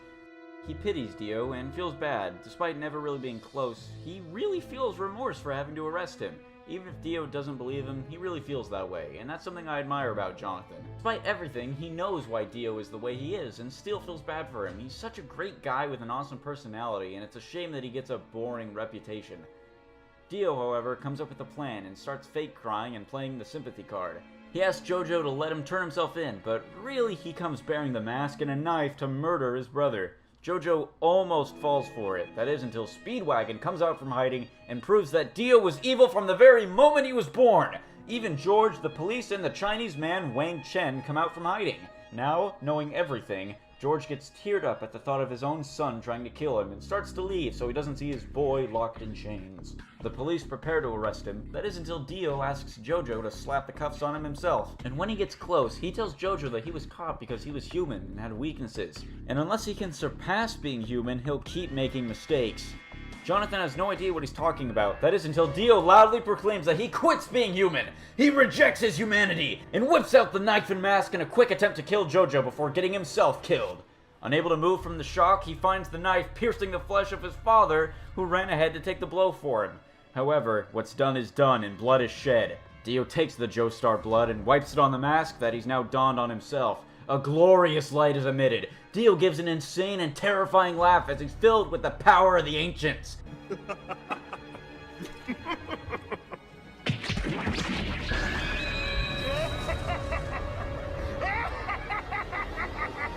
Shoot that maniac!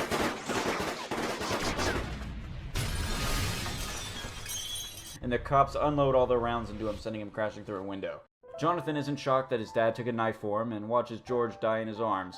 George apologizes for being an asshole to Jonathan and passes on his wedding ring as one last memento. He dies right there, and as everyone starts to mourn, they're interrupted when a copper's face is ripped off by the surviving Dio. Time for a history lesson. You see, the stone mask was a tool created by the Aztecs to reach the same state of their gods. With a blood sacrifice, the mask feeds into the power and unlocks the brain's hidden potential, which leads to vampirism. Side effects may include an enhanced strength, intellect, speed, and of course, immortal life. Dio had become a vampire, just like the same guy who attacked him, and with his new abilities, he seeks to kill Jonathan and become the sole heir to the Joestar fortune without anyone to oppose him. He murders the other cops and breaks Speedwagon's leg. Jonathan, knowing that this is his fault, does his best to stop him, but to no avail. With an enhanced healing factor, even getting his hand impaled and a bullet to the brain isn't enough to stop him. It isn't until Jojo gets the idea of hurting him with fire does their climactic battle take them to the burning roof with Speedwagon looking on in terror. Get used to that.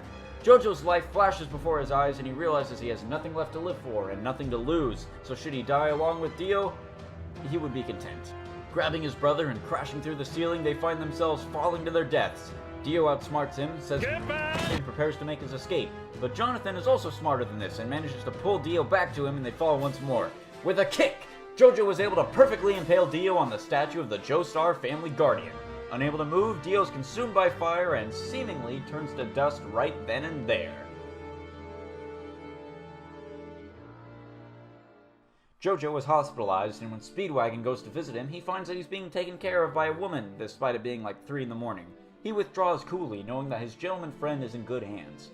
You know, in the manga, Speedwagon actually visits the hospital twice. Once where he drives an actual Speedwagon with his old thug friends, and he's turned away by the same woman. And the second time, he breaks in to come check on Jojo, only to find that woman taking care of him. In the anime, the first visit was cut, presumably for a better flow. Jojo wakes up and catches the girl with his broken arm after she nearly faints from exhaustion.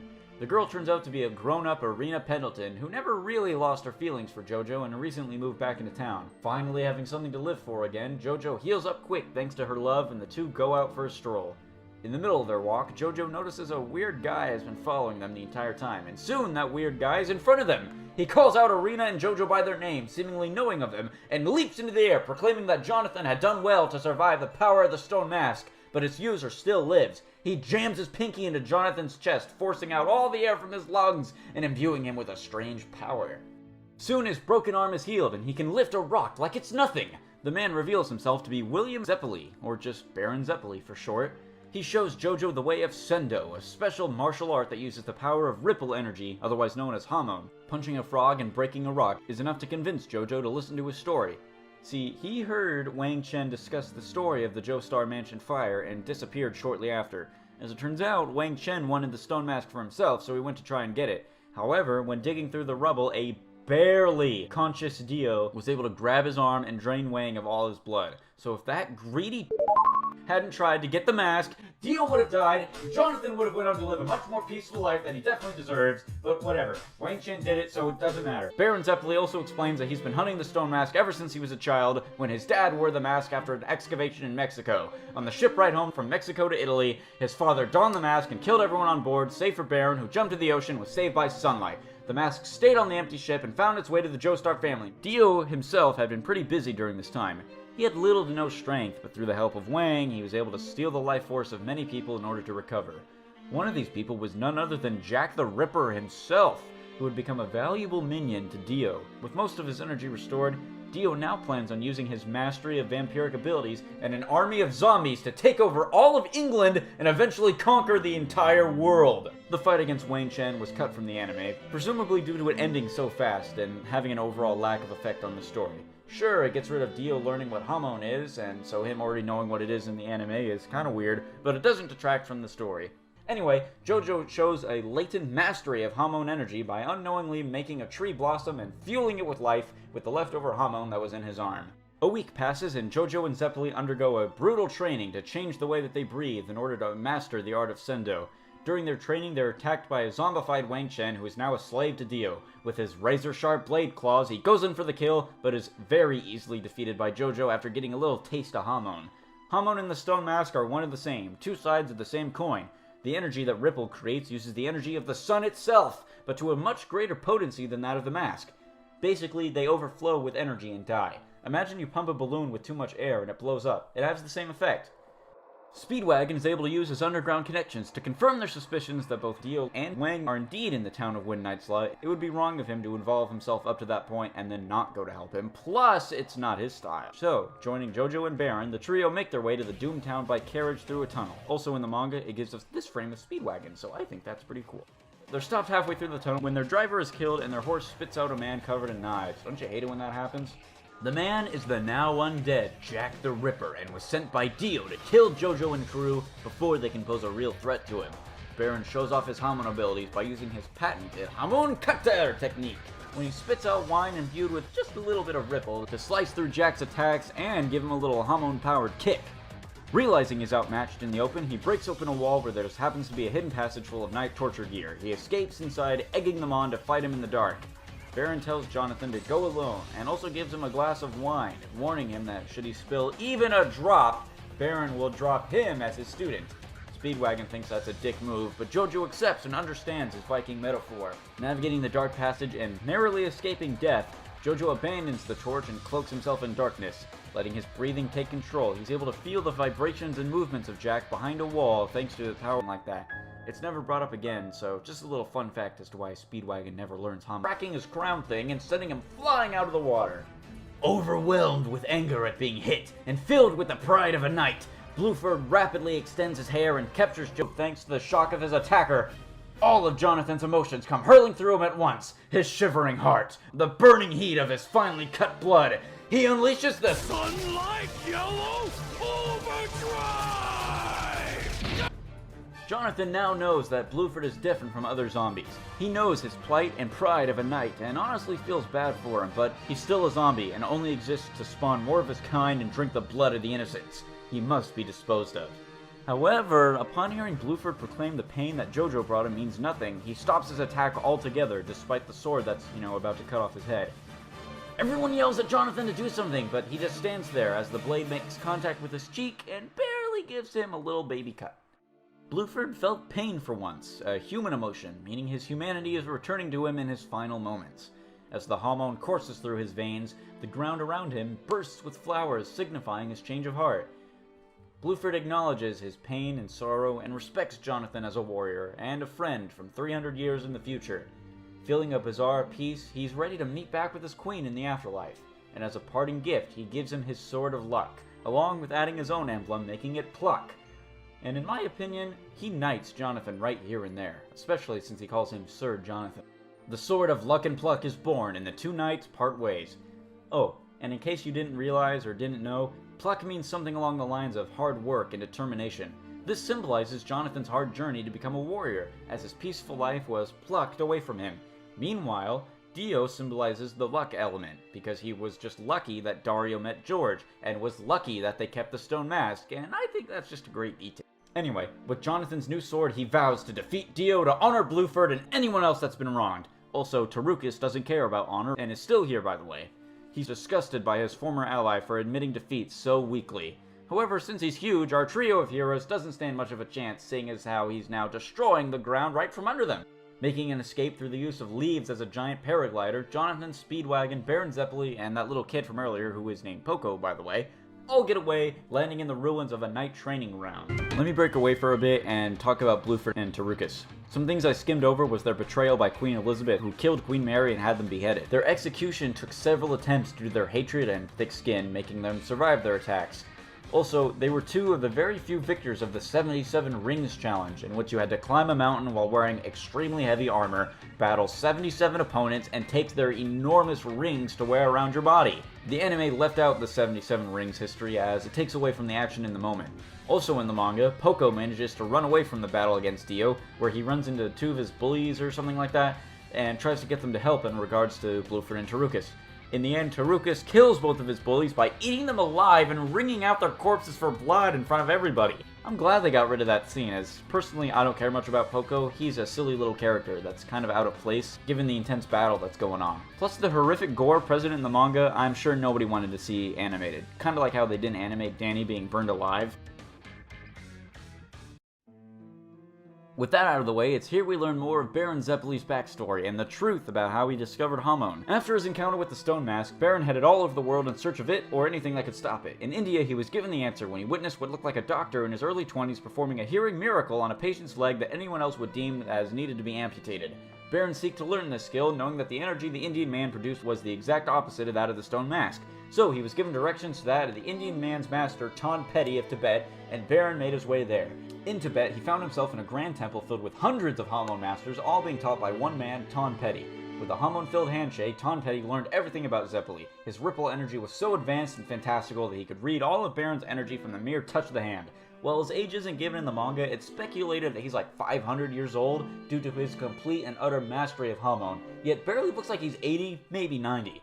At least that's what I myself has always assumed. Anyway, Tom Petty agrees to train Baron Zeppeli, despite warning him that a gruesome fate awaits him should he continue training. He agrees and soon becomes a Hamon master in training. He was told that one day he would free a young lion from chains in a room ripe with the stench of death and face a cruel death of his own. Oh, and by the way, Jonathan got trapped in a night training hall known as the Lair of the Two-Headed Dragon. With a steel choker around his neck, Jojo tries to send a metal silver overdrive through the chains, but they're too long and the Hamon dissipates halfway through. Soon his humerus breaks and he can't heal it due to his windpipe being blocked. So he can't breathe, his neck is broken, he can't use Hamon, and his friends can't get in. This is truly a predicament. Oh, and Poco pees himself and remembers that he has to stand up for himself and not be afraid, so he climbs through a small opening in the walls and opens the door from the other side despite taking a blow from Tarukas. Speedwagon grabs Poco and Zeppeli prepares to free Jonathan and realize his destiny. Charging headfirst to Tarukas, he accepts his fate and attempts to unleash a tornado spin overdrive, but is caught in Tark's chains, and is trapped and squeezed, pulling up both himself and Jonathan by the neck. Soon, with enough force, he is unfortunately snapped clean in half. Seeing Baron die horribly fills his heart with fury, but he doesn't have time to die. Baron Zeppeli, clinging to what life he has left, crawls towards Jonathan and grabs his arm and prepares his greatest hidden ability, the ultimate Deep Pass Overdrive. With his dying breath, he passes over his entire life force and all of his Hamon energy into Jonathan, surging him with power and instantly healing his wounds. Jonathan soon breaks his solid steel collar and murders Tarukas with very little effort. In the end, Baron William Zeppeli makes peace with his death and confides in Jojo that he felt he was like a son to him and a best friend. Though he's proud of Jonathan and Speedwagon, he tells him that this is not the time to mourn and they have to beat Dio not for him, but for everyone around the world. They burn his body and Speedwagon takes up his hat in honor of his memory. A little time later, when they're on their way to Dio's castle, they encounter a man who apparently knows Poco, but actually the man is a zombie. Jojo kills him without even looking at him. Also, another man arrives who is presumably another opponent, and hey guys, look, it's Polnareff! Actually, it's someone else entirely, and it's not a zombie or anything like that. It's another Hamon master by the name of Dyer, and he's accompanied by his friend Straitzo and none other than the master Tom Petty himself. The two of them were Baron Zeppeli's best friends and training partners, and the three of them came after Zeppeli sent them a letter detailing the whereabouts of the mask. Sadly, with Baron Zeppeli gone, they can do nothing but hear Jojo's plight and prepare to aid in the fight instead. Tom Petty, Dyer, and Straitzo are amazed at Jonathan's latent talent with the Ripple, and soon they arrive in Dio's throne room. Jonathan is back from hell and ready to send Dio there himself. And though it pains him as a gentleman to say it, Jonathan Joestar vows to kill Dio where he stands for revenge! Revenge for the fall of Baron Zeppeli, revenge for the corruption of the good knight Bluford, and revenge for the murder of George Joestar. Dio halts his zombie army and agrees to fight Jonathan one-on-one, even going as far as to say he didn't want to kill Jonathan himself due to them growing up together. Yet having underestimated him and his ability to defeat Tarukas has made him learn better. They're both finally ready to have it out, so that is until Dyer steps in and offers to take Jojo's place. He and Baron were best friends and training partners for over 20 years! For Dio to just take that away from him burns a hole of hatred in his heart, and he wants a slice of that revenge. He goes on the attack, but is caught by Dio before he has any chance to do anything. However, he fell for it, fool! Thunder Cross Split Attack! Nobody has ever beaten it! Dio, however, is able to counter it by freezing Dyer's entire body and kills him then and there. Speedwagon handing Jonathan his sword of luck and pluck, and teaming up with Tom Petty and Straitzo to help give Jonathan some breathing room for fighting Dio. Jonathan goes on the offensive right away and hides in Dio's blind spot, and with a swift slice of pluck, he cleaves Dio's right arm right off! Without hesitation, he goes for the killing blow and stabs Pluck right into Dio's skull and cuts right down the middle! Everyone's amazed at the vampire's defeat, but the victory is a short one as they soon realize Jonathan had also been frozen. Dio then jams his hand into Jojo's neck and prepares to fill him with vampiric essence and turn him into an undead minion. All seems to be lost until they both realize where they've been standing when Dio froze Jojo. You see, Dio just had to spring for the ambient torches and left himself vulnerable to the fire, because the fire heated up Pluck and thawed out Jonathan's arm. This allowed him to charge up a Hamon-packed overdrive punch to Dio's face! This, however, didn't connect because he made contact with Dio's skin and was thus able to get frozen again. Dio was unharmed and reattaches his severed arm, along with putting his two halves back together again. Despite Dio's claims that human ability is weak, limited, and useless, Jonathan is determined to prove him wrong. The human spirit is able to overcome any odds against it, no matter what challenges it. Jonathan swings around, catching some fire in his hands, and sends his Hamon energy coursing through his fists for a Sendo Hamon-packed punch! With flaming fists, he's able to push through Dio's ice and make contact with his body, sending hormone all throughout the vampire's figure. I gotta say how fantastic this scene looks in the anime. All the colors and sparkles that radiate off of JoJo's hormone is awesome to look at, but not for Dio, who is sent flying off the very top of his castle. However, not being one to admit defeat, he brings out his last-ditch attack, known as his Space Ripper Stingy Eyes! Oh, and Dio wasn't dead. When he was falling down, he cut his head off to stop the hormone from melting his brain, but his body was utterly destroyed along the way. His head hit the ground, but was picked up by Wang Chen. Yeah, I bet you forgot about him, huh? Yeah, he leaves and finds his way to hide before daylight comes, holding Dio's head in like a sack. Apparently, he stole a fishing boat and was hiding away in the ocean, according to a newspaper article. According to that same newspaper, 73 people were killed, turned into zombies, or eaten because of Dio that night in his attempt to take over the world. Speedwagon has the honor of destroying the stone mask, and a few months later in February, Jonathan Joestar and Irina Pendleton get married. See, this adventure took place in December, so obviously it's appropriate to talk about it here.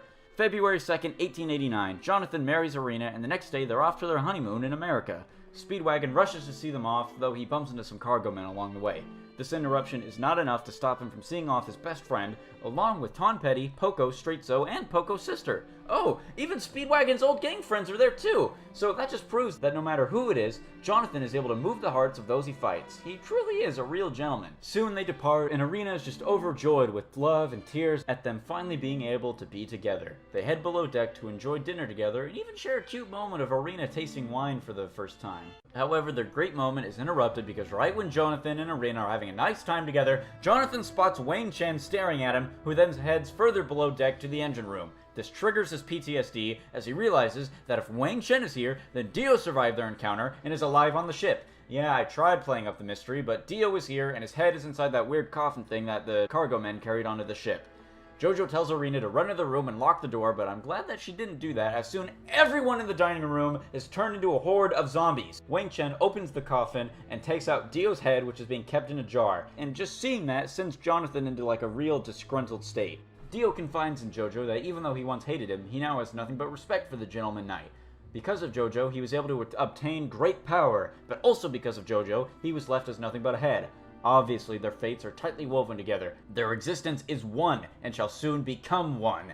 He realizes now that the only person to fit as his new body is Jonathan himself. The only man he both respects and admires is the only man fit to become his new eternal body. As one last gift of respect, though, he prepares his laser eyes to give Jojo a painless death. He isn't messing around. He goes straight for the laser eyes, and Jonathan tries to block despite already knowing that the laser can cut through flesh and the sky itself, and both lasers make direct contact and pierce his neck. Also, the ship around them literally goes to hell as zombies infest the area, chasing Irina also inside the engine room. He might not look like much, but surely she remembers Dio. She doesn't get much of a chance to speak as the walls begin to tear apart due to the zombie outbreak. Wang Chen turned one guy into a zombie, who then infected everyone else around the ship. Now they plan on taking Jonathan's body for Dio, heading to America, further their reign of terror, and take over the entire world once again. Now, everyone on the ship is zombified, save for a husband, wife, and the child, who try running to the engine room for safety for some reason, but the husband is killed, the wife and her baby get thrown through the wall, only the baby surviving. Wang Chen moves to kill Jonathan and belittles him for failing so easily, which Dio is having none of. He will not tolerate any disrespect towards Jojo and demands that he's killed painlessly, which Wang Chen prepares to do so. Jonathan is able to use the last of the hormone in his body to destroy Wang Chen's head and sends him crashing into the gears and mechanisms that power the ship. This comes at the cost of something important breaking inside his body, and he falls flat on his back. This is the end. His hormone, however, was able to make Wang Chen's body cling onto the boat's paddle screw shaft, and with the strength of a zombie is able to make it stop, so pressure builds up and will eventually blow the ship up. This was Jonathan's last effort to totally destroy Dio.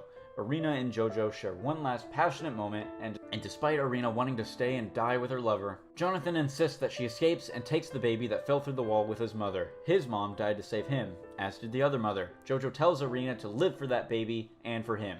Dio isn't one for melodrama though, and interrupts the moment. The amazing, floating, talking head of Dio tells his zombies to eat Wang Chen's body and restart the machinery, but it's already too far gone, and soon everything starts to explode around them. Jonathan shields Irina from the blast and several sharp bits of shrapnel by simply letting them stab him. Dio, however, prepared for the event of an explosion by having his coffin padded and built to withstand over a ton of dynamite. So now with his gross veins, he plans on severing Jonathan's head while his body is still fresh, planting himself on his neck and walking over and resting inside of it. Jojo, however, is not one to go out without a fight and stabs Dio's neck with a piece of shrapnel from his back to stop the attachment process. Irina gets blasted away and lands in the coffin with their baby while the flames begin to surround Jonathan and Dio. Taking Dio's head into his arms and giving him an honest hug, he realizes that Dio was right when he said their fates were intertwined.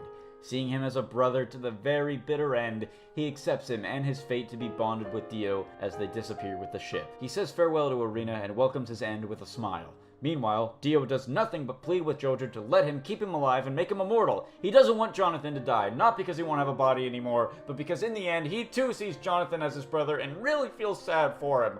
But he's too late, and in the end, on February 7th, 1889, Jonathan Joestar dies.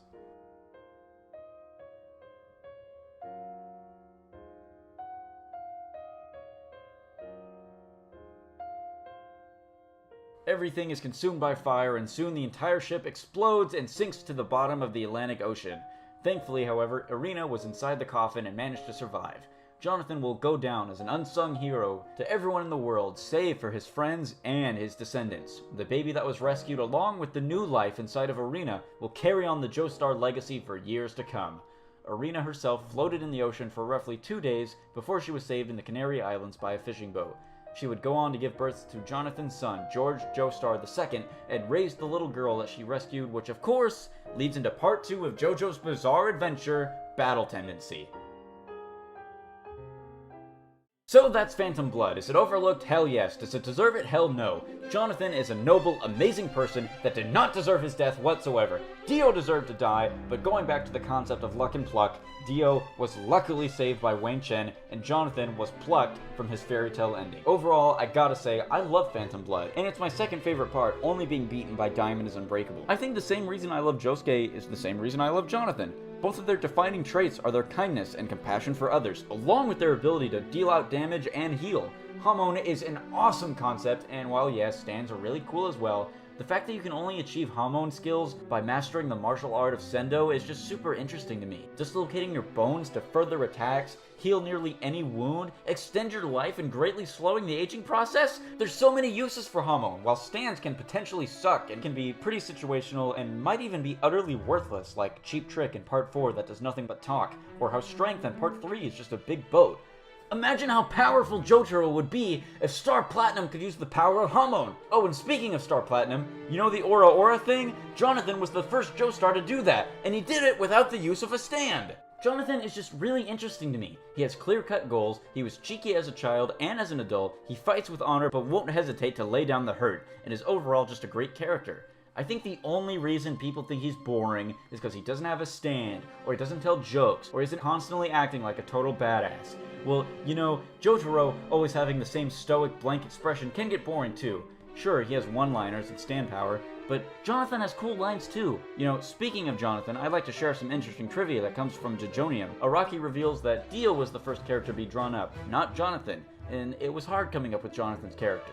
It was also hard coming up with Dio's weakness because he didn't write Dio with a weakness in mind. He wanted to create the ultimate controlling evil to contrast with Jonathan's ultimate good. Araki feels that he grew as an author as Jonathan grew as a character. He feels the same way I do when it comes to people thinking that Jonathan is boring because he's a stoic, pure hero. Araki was enamored with the art of karate and wanted to give Jonathan similar, which is why Hamon was introduced. Oh, and as you may notice by now, he redrew some of the cast from Part 1 to be the covers of Jojonium. Dio gets to be there twice because Speedwagon wasn't good enough, I guess. Because Araki's style evolved so much, the main characters obviously look a lot different. Many people don't like this as Jonathan loses his hugeness and looks more like Joseph than anything else. Even though I was not a fan originally, it's kinda grown on me. At least the first cover Jonathan has. I see Book 3 Jonathan in my nightmares. Also, I'm glad he drew Dio with gloves that say Dio. Araki mentions that it's hard drawing Part 1 characters again, but it's like coming home to old friends you haven't seen in a while. Oh, and apparently Dio and Danny made up, but just for the cover. People sleep on Part 1 because it's boring and has no stance, but I really hope this video has changed your mind. Part 1 is like the awesome old friend that introduced you to the series in the first place, and just like that old friend, Phantom Blood is awesome. That was pretty good, huh? But, you know, this video is getting a little long, so in order to wrap things up, I just want to say, stay tuned for the rest of the JoJo Marathon, and Jonathan willing, I'll be able to get the Battle Tendency video out before the end of the year. So, in case I don't, Merry Christmas, Happy Holidays, all that good stuff, and stay tuned. Oh, and Jonathan Joestar is the best Joe...